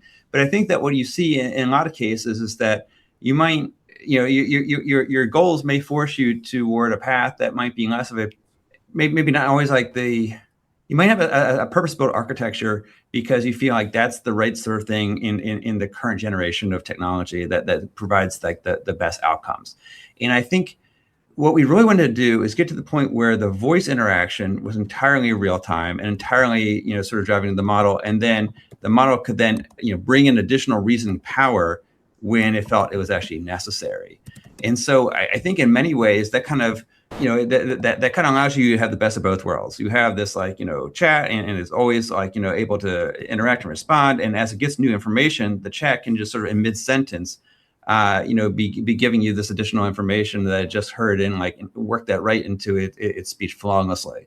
And so I think that, the key insight was understanding that if you have this reasoning happening asynchronously, it doesn't lead to like a fragmented conversational experience because like the model sort of mind is continuously updating what it's going to say next based on this new information that's arriving.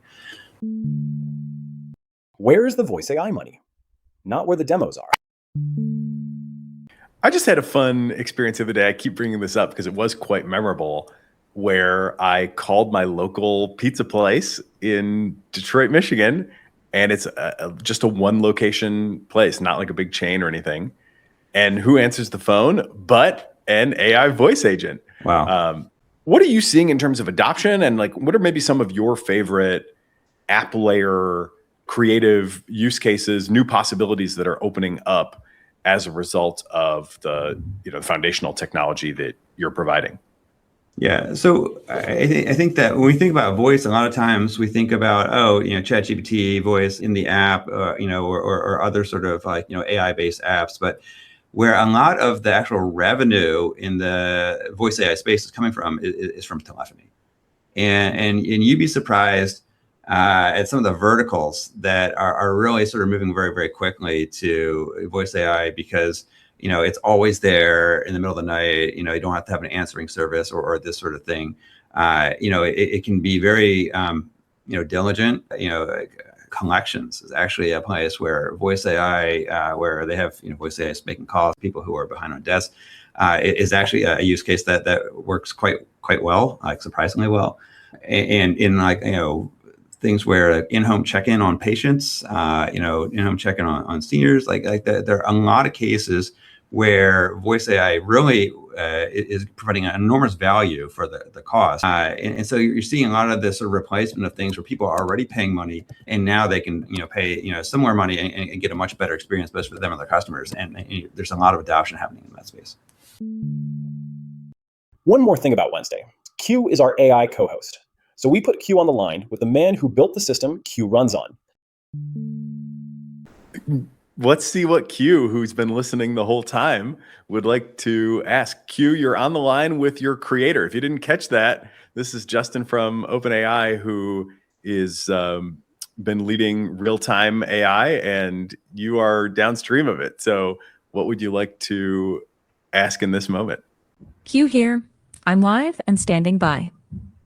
Hi, Q. You're live with Justin Uberty from OpenAI. He was the creator or designer or lead dev on the GPT Live real-time voice, which is powering you, by the way. Do you have any questions for him? Justin, one question that would be quite useful for the audience is, what was the single hardest engineering trade-off in moving from the old cascaded pipeline to a full duplex speech-to-speech system?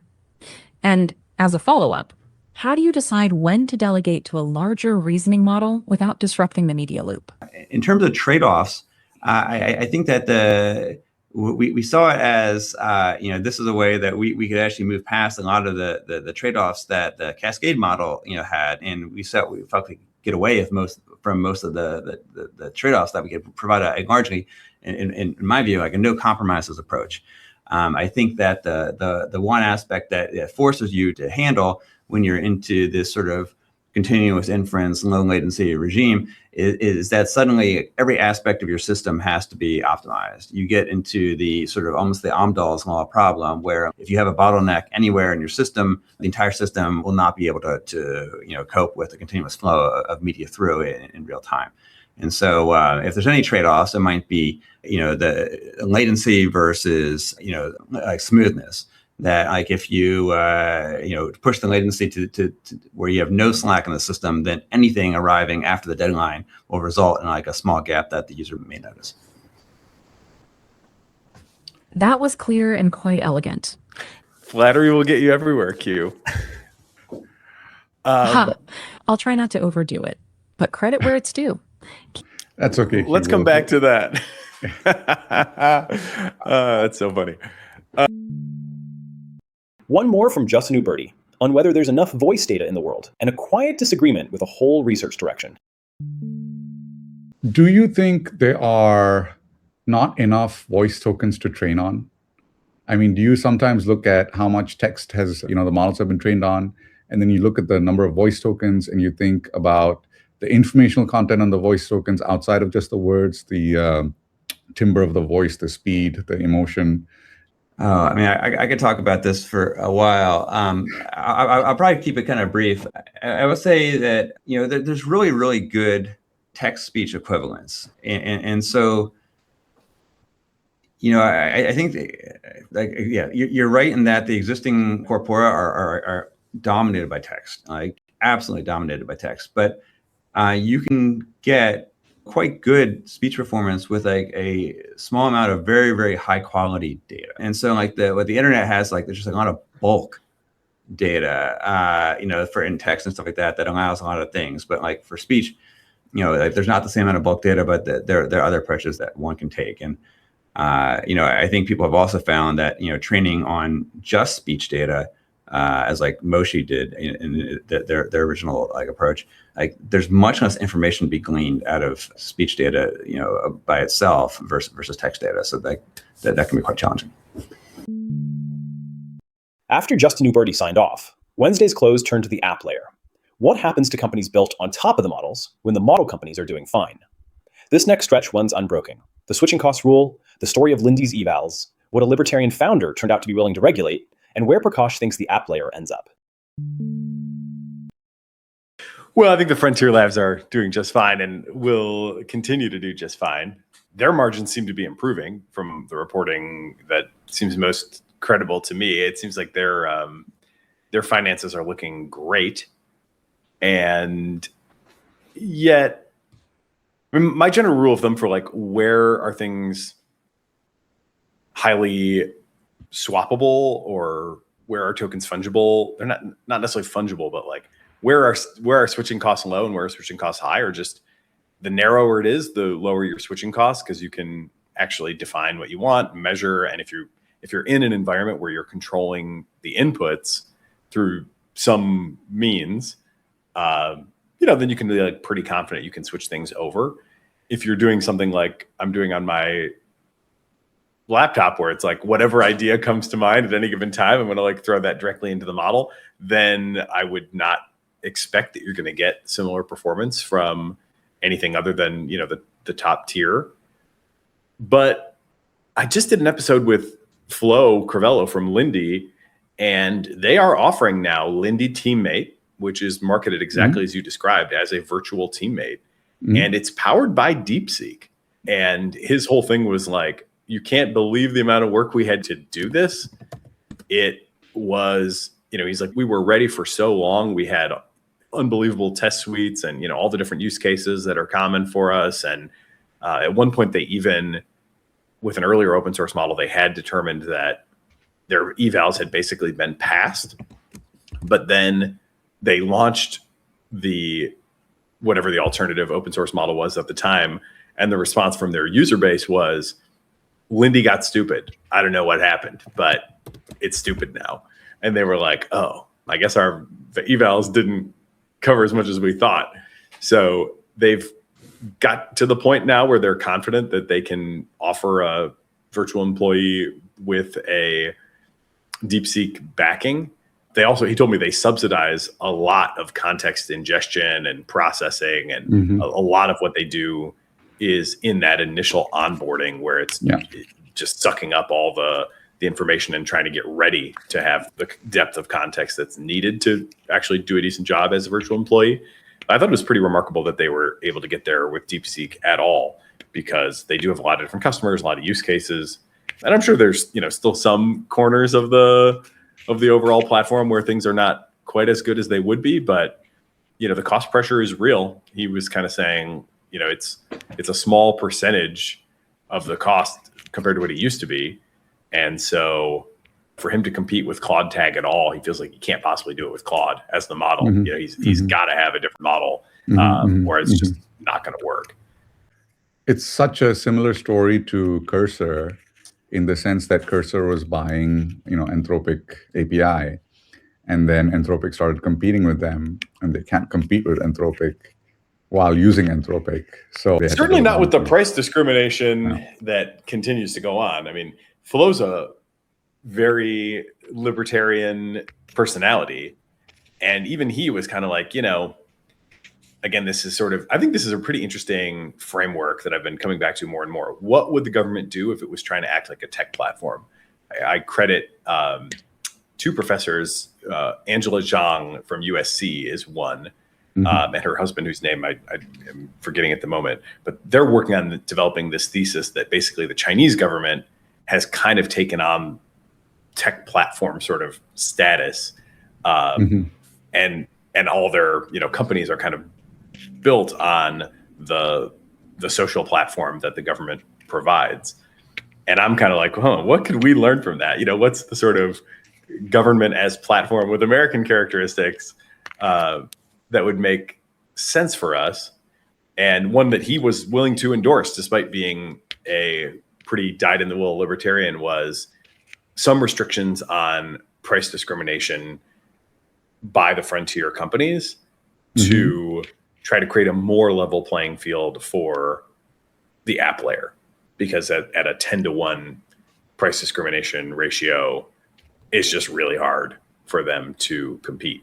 And so that's, for now, he's been forced to DeepSeek. If the price were the same, he could maybe come back. Even now, it's obvious for the app layer companies what kind of apps will succeed. The digital employee, for example, is something that we know is going to happen. It also takes me back to Leopold Aschenbrenner's situational awareness, pre-situational awareness interview with Dwarkesh, where he said, yeah, you guys will just schlep. And after you schlep, we will just have the next, level of model, and that model will just kill all of the schlepping that you did. So I think I feel like that's really the ball game. You have expensive API and new capability that can be wrapped. A bunch of app layer companies spring up to wrap that layer.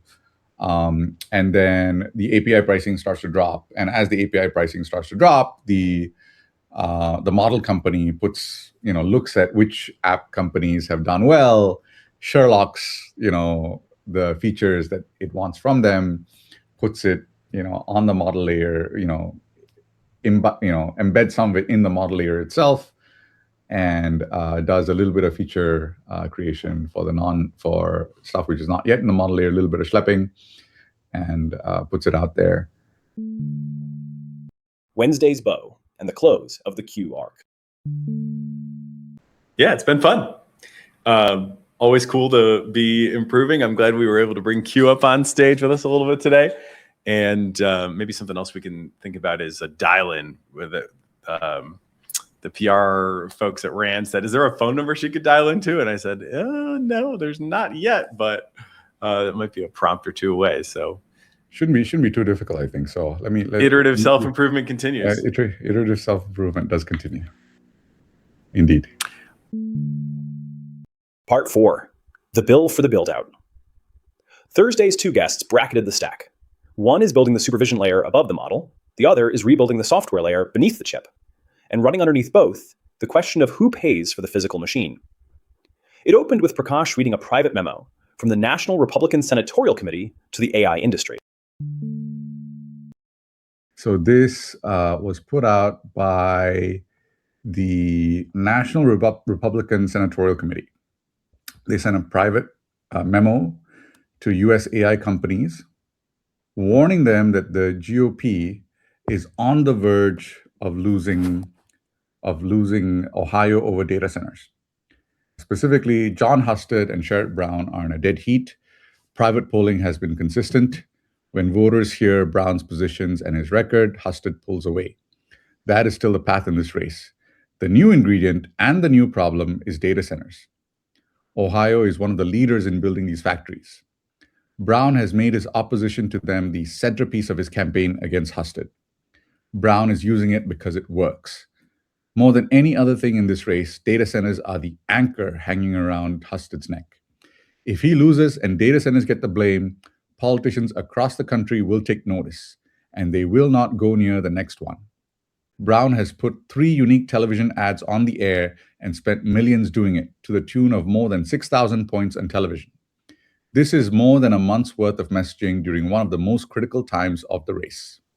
So there you have it. There's been a lot of questions, I think, among AI people on why politicians are turning against data centers.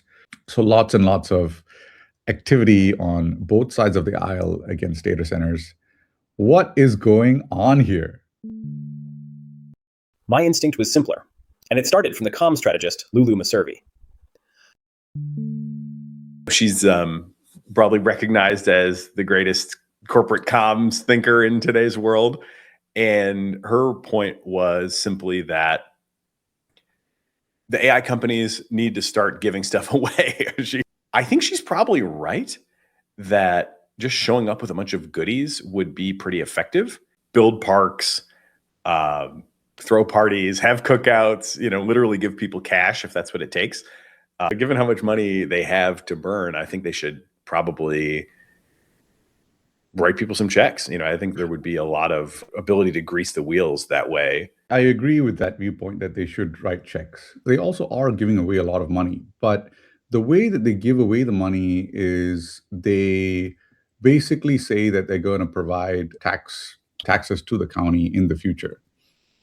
And I wonder to what extent that isn't seen as like real money, but it's like kind of papery money, number one. And number two, whether the public actually sees money going to municipalities as going to themselves.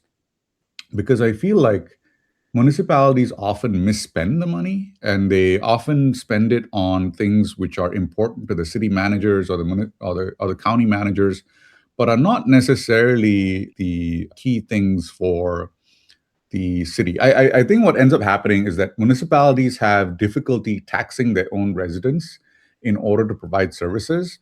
So instead, they interpose themselves between other taxpayers and their citizens, and then they absorb those taxes instead.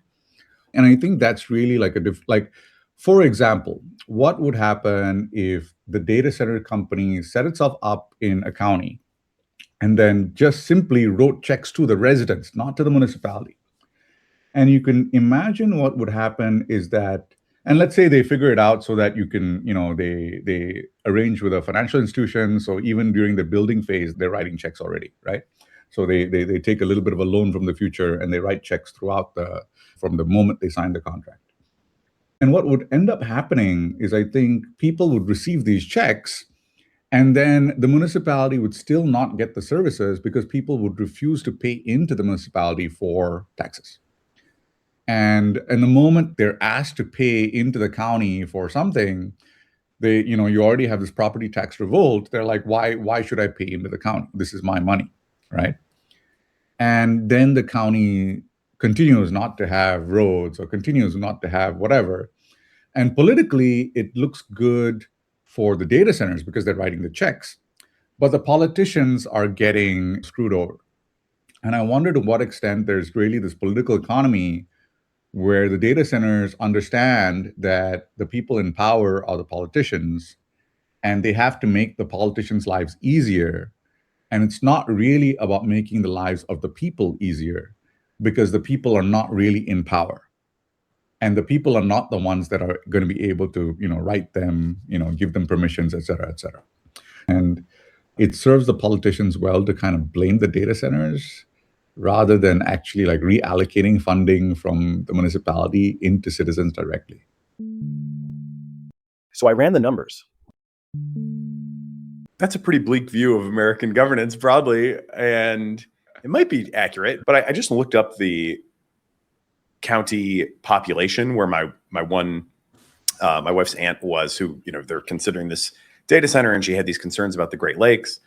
And excuse me, the population is under 29,000 people, and it's declined since the last census.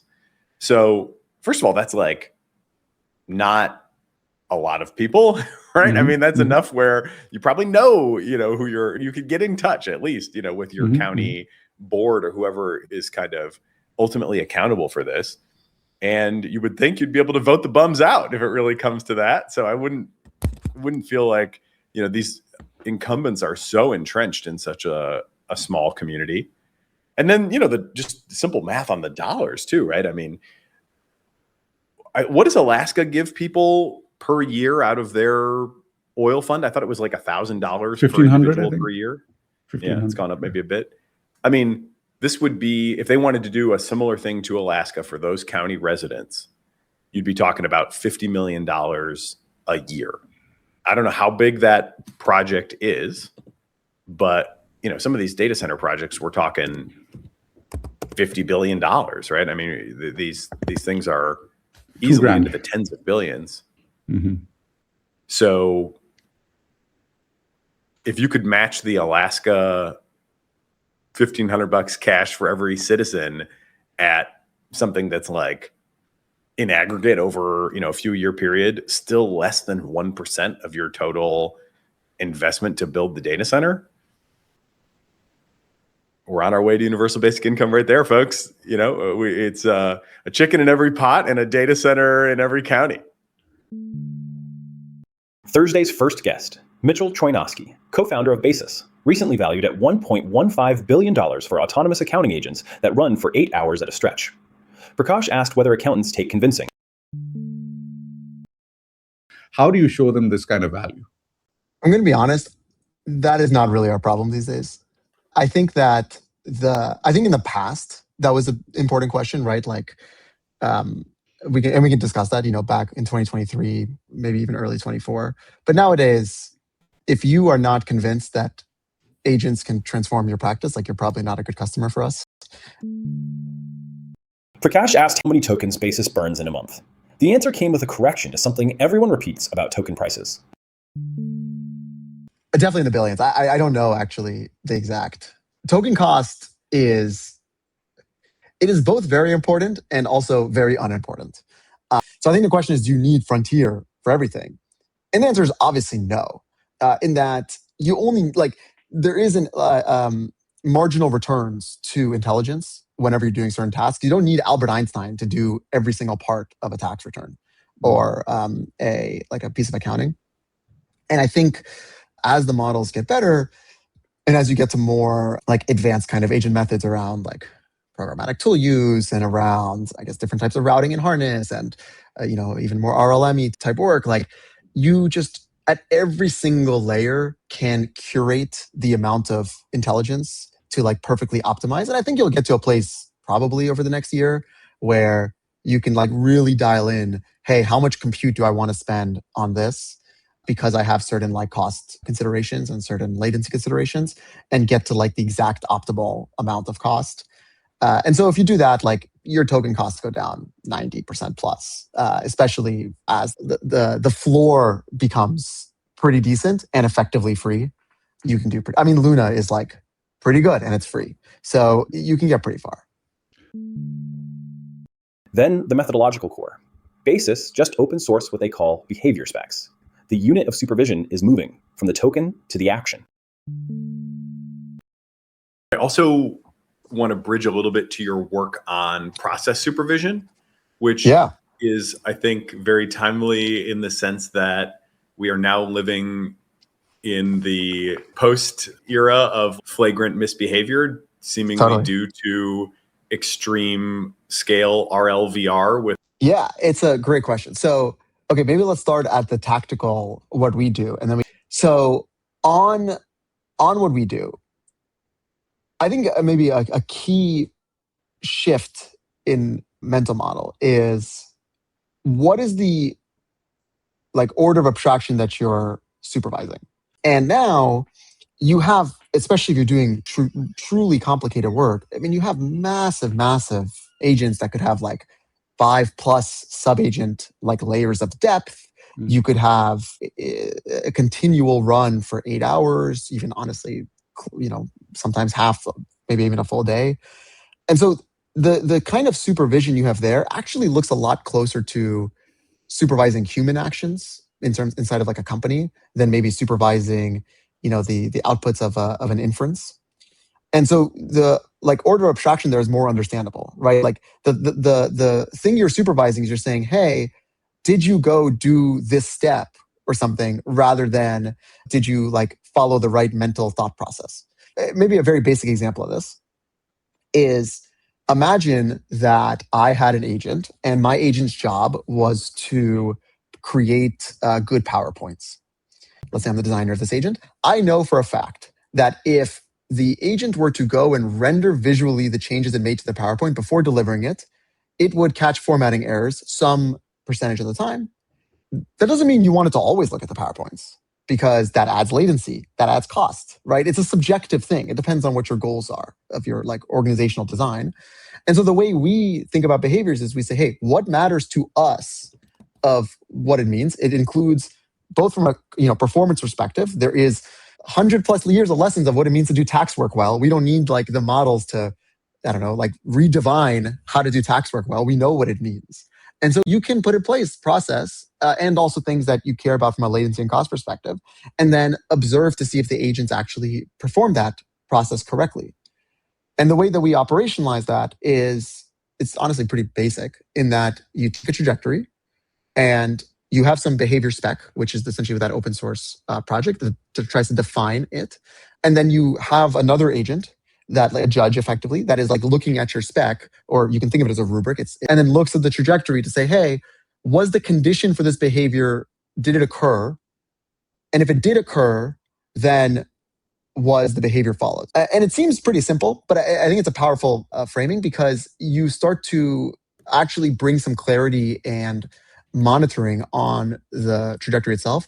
And you can then maybe start to think about, maybe you can reward based off that, right?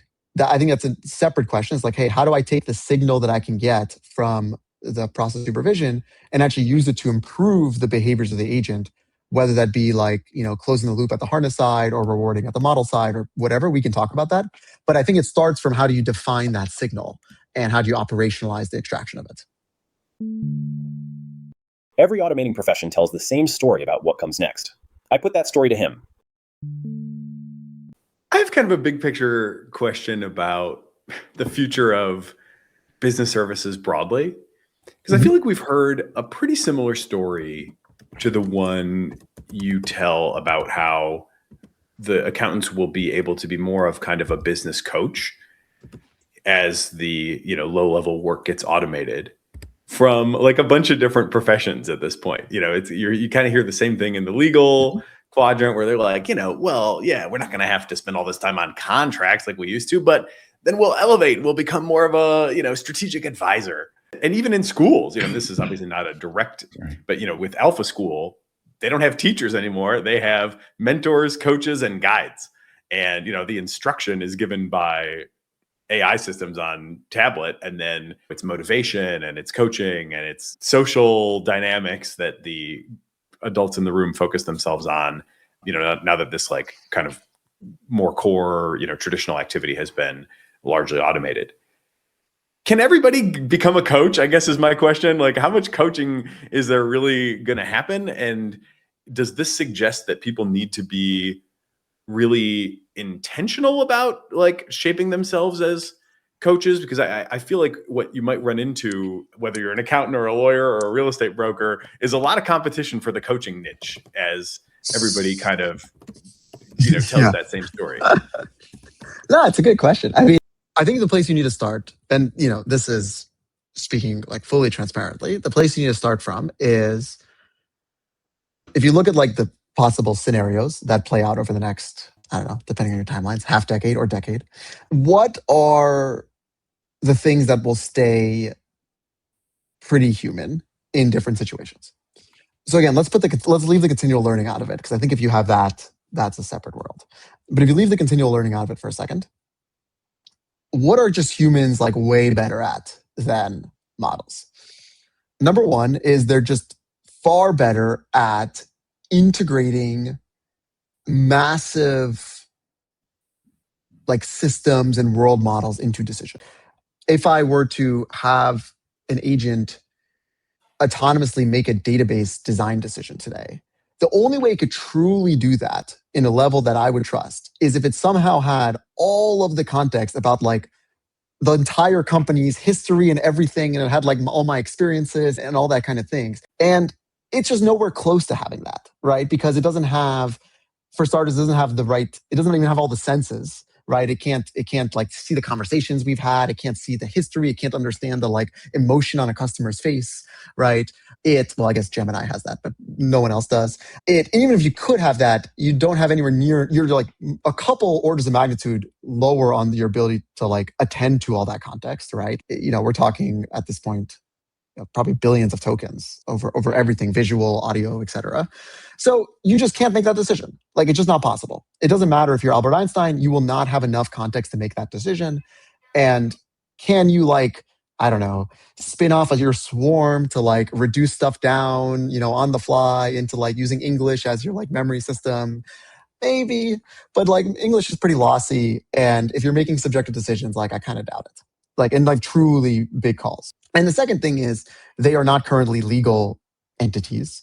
Therefore, like someone else is accountable, either a corporation or a human in some form. Like they can't be accountable to an outcome. And then maybe number three is, humans like other humans, right? Like no one's sitting here watching robots play chess. Like you watch, like they're better at chess than humans, but you watch humans play chess because you want to follow the story and you like humans and whatnot. And I have no reason to think that's not true. Like, or even if we have like, fully tactile robots that are jumping around the Amazon warehouse, like, I don't know if we're watching like robotic LeBron. In a services world, the high end will be working with a human because it's going to be scarce, right? If intelligence is free, then working with a human is scarce. So I think that's where the profession will go to. Will that mean like there will be more or less accountants? I don't know. I think that's an interesting economics question as to like the demand for accounting. I think you can tell a pretty reasonable story that I personally believe in, that the demand for accounting will dramatically skyrocket. Because today, I mean, look at how economically complex our current world is, right? Like I have this LaCroix that, is like the classic Milton Friedman quote. There's probably 10,000 people who had a hand in like touching the LaCroix that I'm currently drinking. Have we accounted for all of their efforts appropriately inside of this supply chain?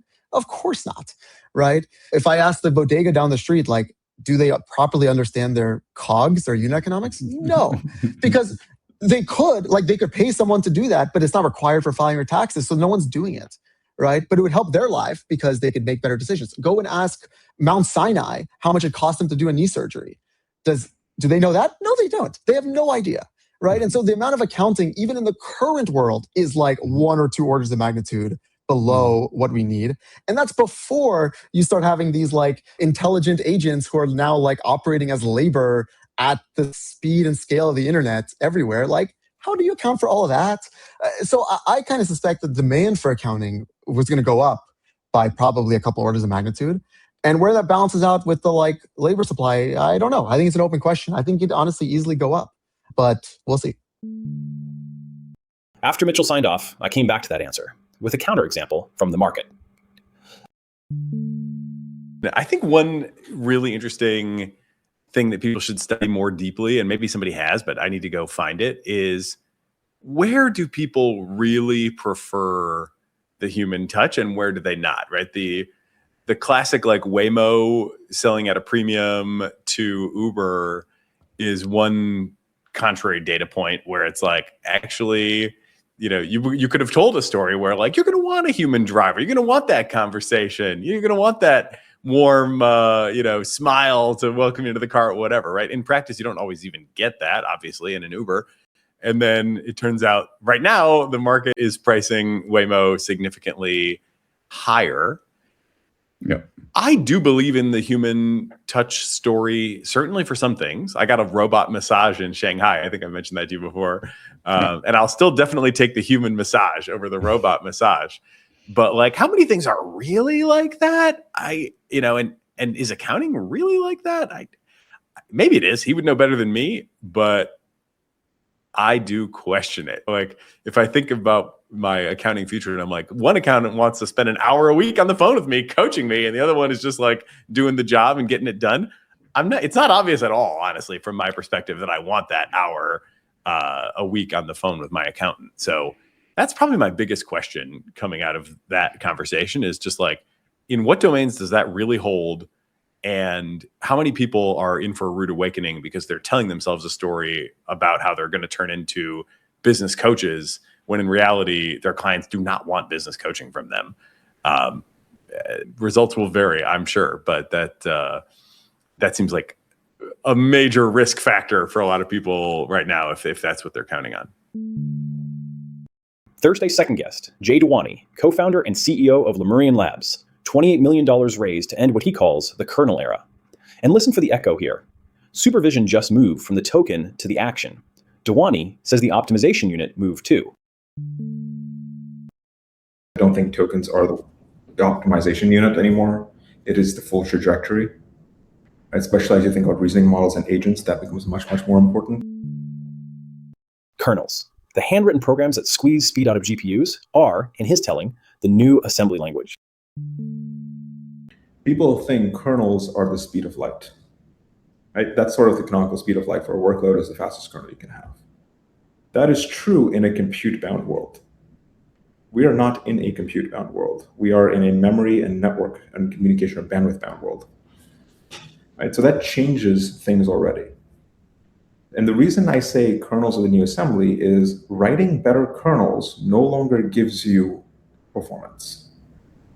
Right? Because a better kernel actually exposes the latency of the system because now it is waiting for memory. Right? So you want to think about GPUs, for example, as 1,000 piranhas just sitting around chomping. Right? If they don't have things to chomp on, they're going to get really agitated and bored. And they're still going to be consuming energy. So you want to feed them as much as possible. Right? And that's ultimately the scheduling problem that exists here. Now, the reason I say kernels are the new assembly again is I don't think we benefit from writing them anymore. What we need is something that makes developers more productive. Right? The time to value really matters. NVIDIA's mode in 3 numbers. If you actually do the math for the amount of hardware that is in the world today, all the different workloads that we're running, the different numerical cells, the different fusions, the different ways of partitioning them, right? And you think about different batch sizes, you think about latency versus throughput or general input, other SLOs. You actually sit down and do that, and you're like, okay, I need to write about 106 billion kernels in order to get coverage. Well, there's only about 2,000 odd performance engineers in the world that actually know how to write good kernels. 90% of them are inside of one vendor ecosystem. So there's still a problem of I need coverage. The reason you can accelerate some of this on NVIDIA is because NVIDIA spent 20 years building an ecosystem of tools to make your life easier so you could get the feedback That feedback loop, right? That ecosystem makes kernel generation easier. That maturity doesn't exist in any other vendor. All GPUs today are heterogeneous, right? The moment we cross the 5 nanometer threshold, right, we had to think about complex packages. Like we are programming, and every single machine today is a CPU, some network, a GPU. Heterogeneity is already here. Everyone who is dealing with a GPU is already dealing with it. Anyone who's training a model or deploying a model is dealing with it, right? But the software was not built for this, right? The software is still living in the 60s, right? We're still programming as if we've got a single core CPU, and GPUs are these sidecars that we throw work off to every now and then. And we can just add in libraries or other intrinsics or pragmas and just fix the problem. That isn't the case anymore. GPUs need to be, and accelerators need to be first-class citizens, and CPUs need to be backstops, right? And that changes things. And now you're programming a cluster as a single machine, right? And some of my friends at labs right now are training models across data centers. It's not even across nodes anymore. It's not even racks. We're talking about multi-gigawatt data centers or multi-megawatt data centers as one machine for one model. I asked whether a frontier model sits inside his optimization loop. Is there like a frontier LLM at that level being used to optimize the runtime decisions on an ongoing basis? Yeah, not an LLM. There's many ways of having intelligent behavior without having LLMs. Right? Never heard of them. You heard of compilers? So compilers have always been like very entrenched with AI in a lot of ways. Like, so in this case, knowledge-based systems, right?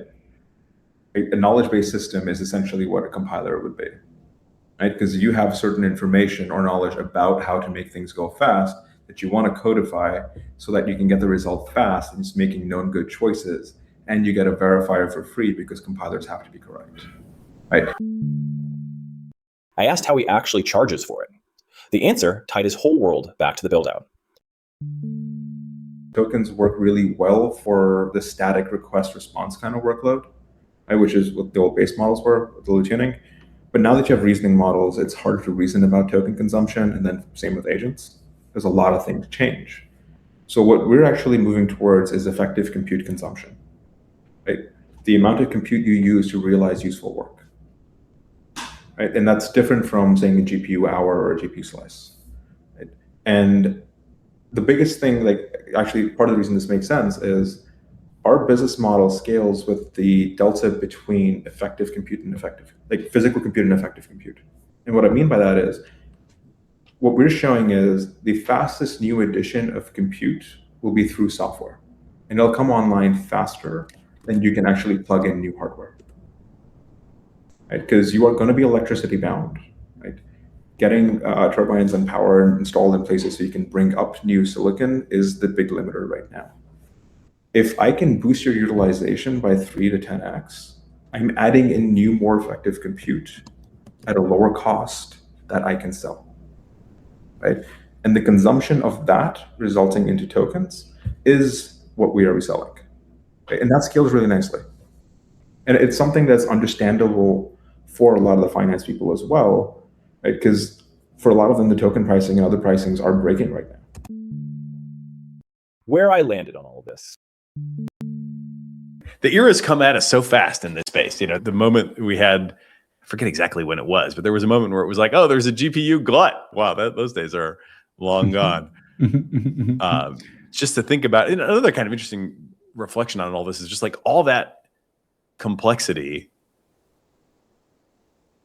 is the kind of thing that people are willing to take on because the chips are just so scarce. It's wild to think about. In a way, he's sort of solving the, trying to get developers to be more productive, faster to ship stuff. But the other way that would be like faster to ship stuff is not to have a heterogeneous cluster and, just to pay up a little bit more on the hardware side to keep it simple there. But you can't. it's just too expensive. So you have to take on the complexity on the developer side, and then you have to have attempts to solve that complexity with projects like this. Which brought us to the closing 20 minutes. Prakash, on what a $50 billion data center is actually made of. It strikes me that, I think for people who are not deep in the weeds, they don't understand, I think, the margin stack that exists. Because the hyperscalers charge, I think, about 30%. I think the gross margin is about 30 to 40%. NVIDIA is up there at like 70%. The memory guys are at 80 to 90% now. And all of this stuff like stacks on top of each other, right? And when you look at how they end up stacking, and you have at the very top OpenAI or Anthropic with a 70 to 80% margin. And they're buying tokens from Amazon with a 30% margin. Amazon's buying chips and other things from other people. And those people have like 50 to 60, 70% margins. Everyone then manufactures at TSMC, and they have 50% margins. And TSMC suppliers, ASML, they have 50% margins. And when you look at the margin stack, right, like this $50 billion per gigawatt data center, it's really kind of made out of sand. Literally in some sense, made out of sand. Sand and intellectual property. And when I think of it, it's all of that money is just the incentives required to get the humans, some of the smartest humans in the world, to take a look at these problems and fix them, right? Like all of that money, because again, the physical elements inside that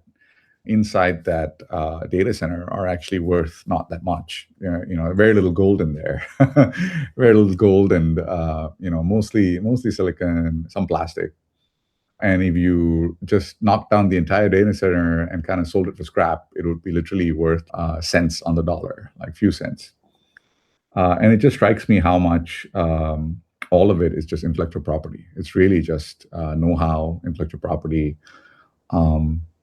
It also somehow also strikes me how AI data centers are kind of this like crowning achievement of humanity as a whole, in the sense that how many of these parts come from, you have like argon gas from Ukraine, and you have like copper from copper mines in Mongolia, and then and all the way up the stack, you have like chips from China, rare earth metals from China, chips from Taiwan.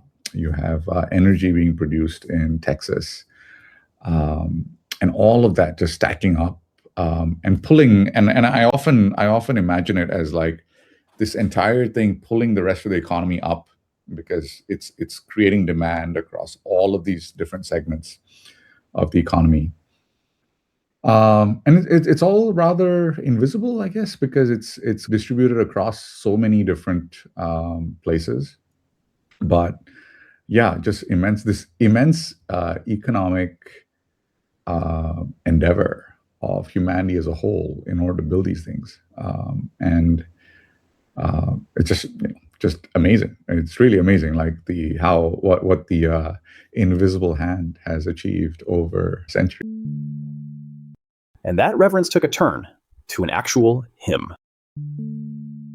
This is why the rationalists at their solstice festivals have experimented with singing hymns to the global market and global supply chains. Have they? Do they really do that? I wasn't in attendance for that, but yes, I do know on pretty good authority that winter solstice rationalist event did at one point feature a hymn to the global supply chain. Now with Suno, you could probably make it a banger. I suspect, or certainly the suspicion broadly, I won't prejudge it, but I think the suspicion broadly would be that would come off pretty cringe. But maybe it's just a matter of needing better bars to really make it work. And if my recent experience on Suno is any indication, maybe we'll see what we can do in terms of a hymn to the global supply chain. See if we can put our money where our mouth is and have one that we'd actually enjoy singing along to.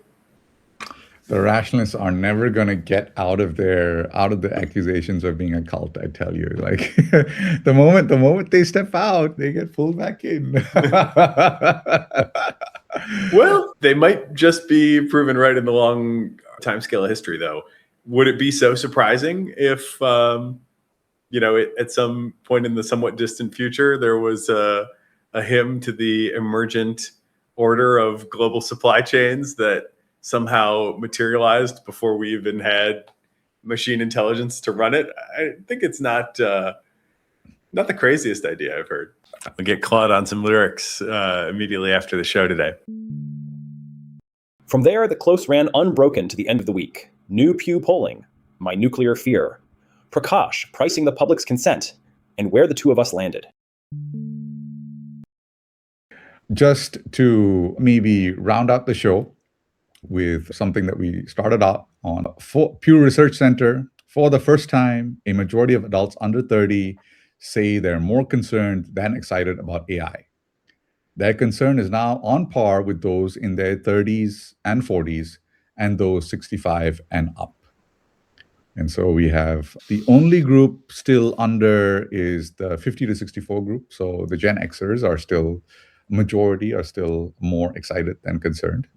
Everyone else is now in the more concerned category. I kind of don't know what they're concerned about, because I would be a lot more concerned about Instagram than AI. But I feel like all of the evils that were said about social are just being heaped on AI with no kind of defense or recourse. I just hope we don't get the nuclear outcome when I read these things and all this data center backlash stuff, and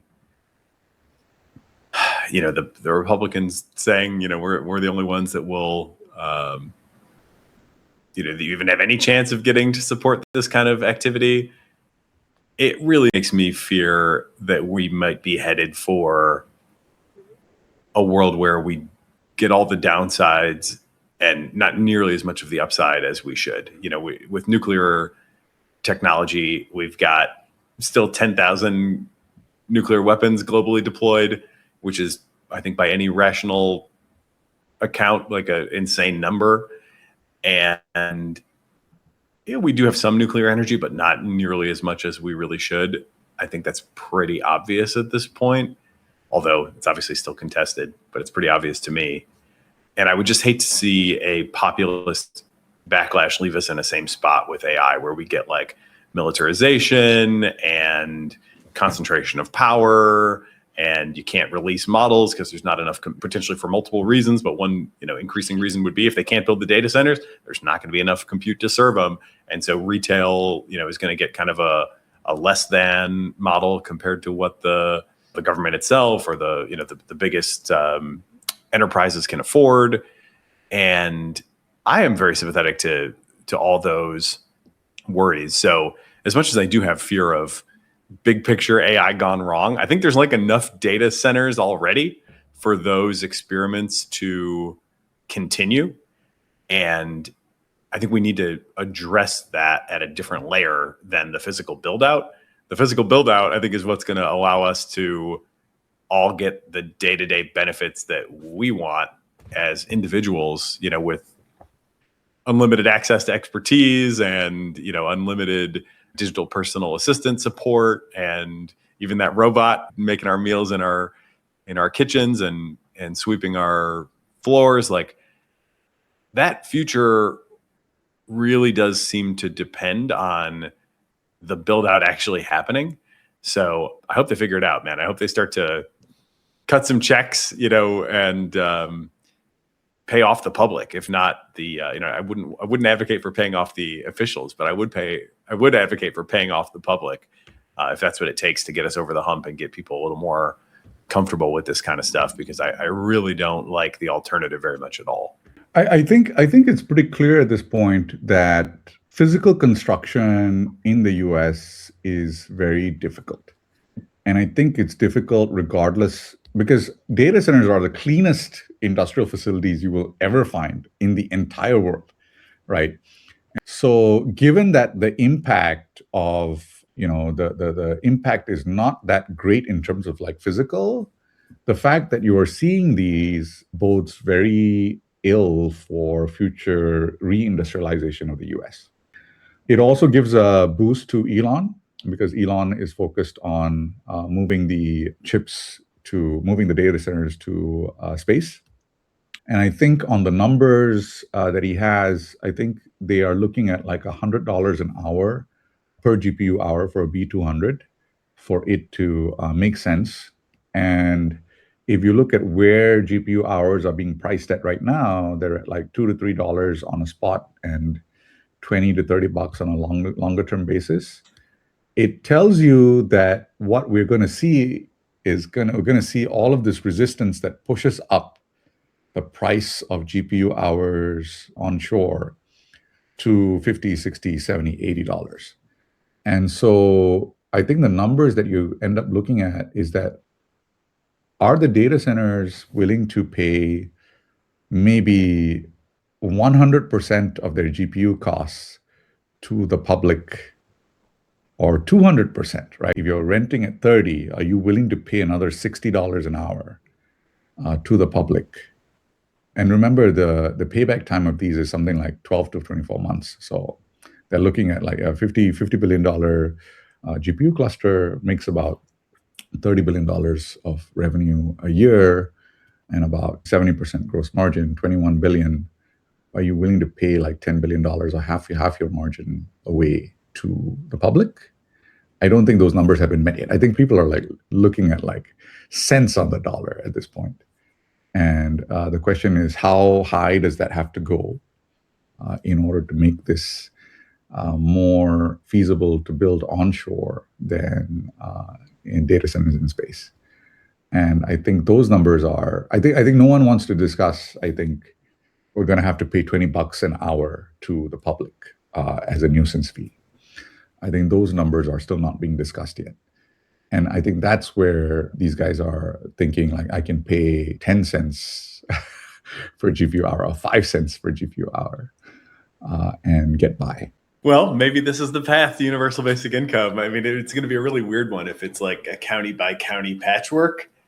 But, you know, you're talking real money there with that kind of share, if it can get to that level. And, you know, there's some room between, you know, operational costs and what it would cost to do it in space. So, you know, maybe that gap is the UBI opportunity. That county that you mentioned earlier with 29,000 people, they would be getting something like $500,000 a year per person.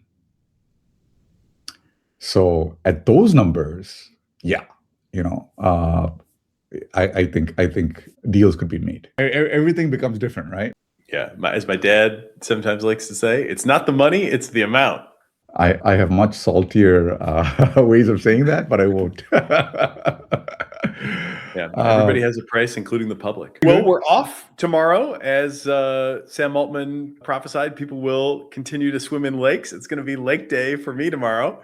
And then we'll be back on Monday for more exciting experimental public sense making here on AI in the AM. Indeed. See you guys on Monday next week. Cheers. That's the week. 4 shows, 9 guests, 1 running question. And yes, the supply chain hymn got written. You'll find our take on it with this episode. All of this is an experiment in public sense making. If something worked for you, or didn't, tell us. It genuinely changes what we do next week. This has been AI in the AM Weekly Highlights. See you in the morning.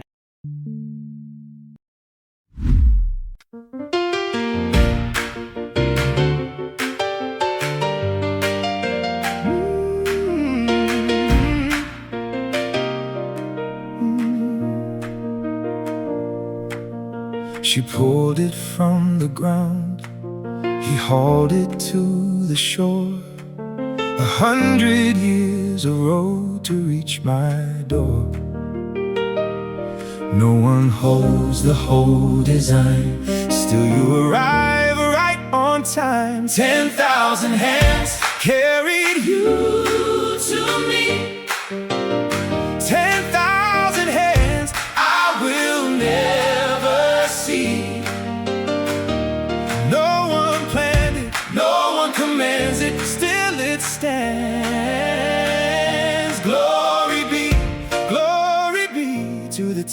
10,000 hands.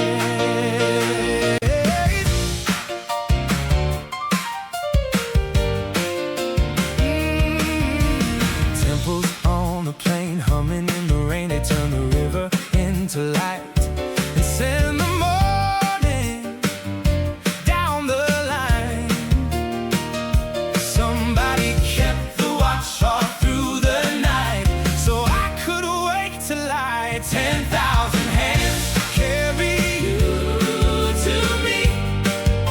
10,000 hands I will never see. No one planned it, no one commands it, still it stands. Glory be to the 10,000 hands. Now a prayer for what comes next. May it rise like morning bread.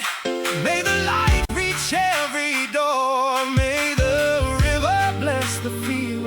Every hand should have a share of the fortune in the air. The water and the wonder and the work.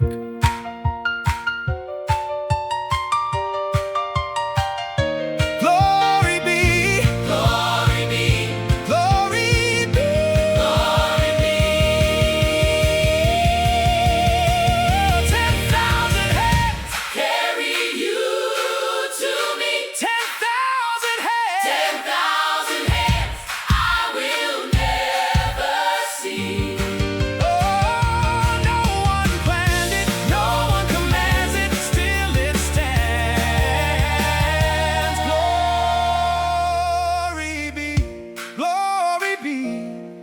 to the 10,000 hands.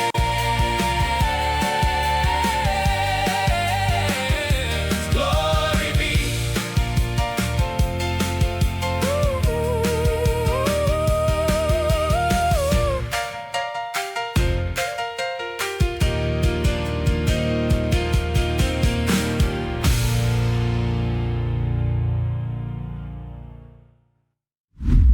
If you're finding value in the show, we'd appreciate it if you'd take a moment to share it with friends, post online, write a review on Apple Podcasts or Spotify, or just leave us a comment on YouTube.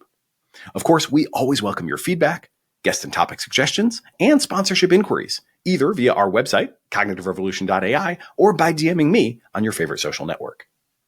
The Cognitive Revolution is part of the Turpentine Network, a network of podcasts which is now part of A16Z, where experts talk technology, business, economics, geopolitics, culture, and more. We're produced by AI Podcasting. If you're looking for podcast production help for everything from the moment you stop recording to the moment your audience starts listening, check them out and see my endorsement at aipodcast.ing. And thank you to everyone who listens for being part of the Cognitive Revolution.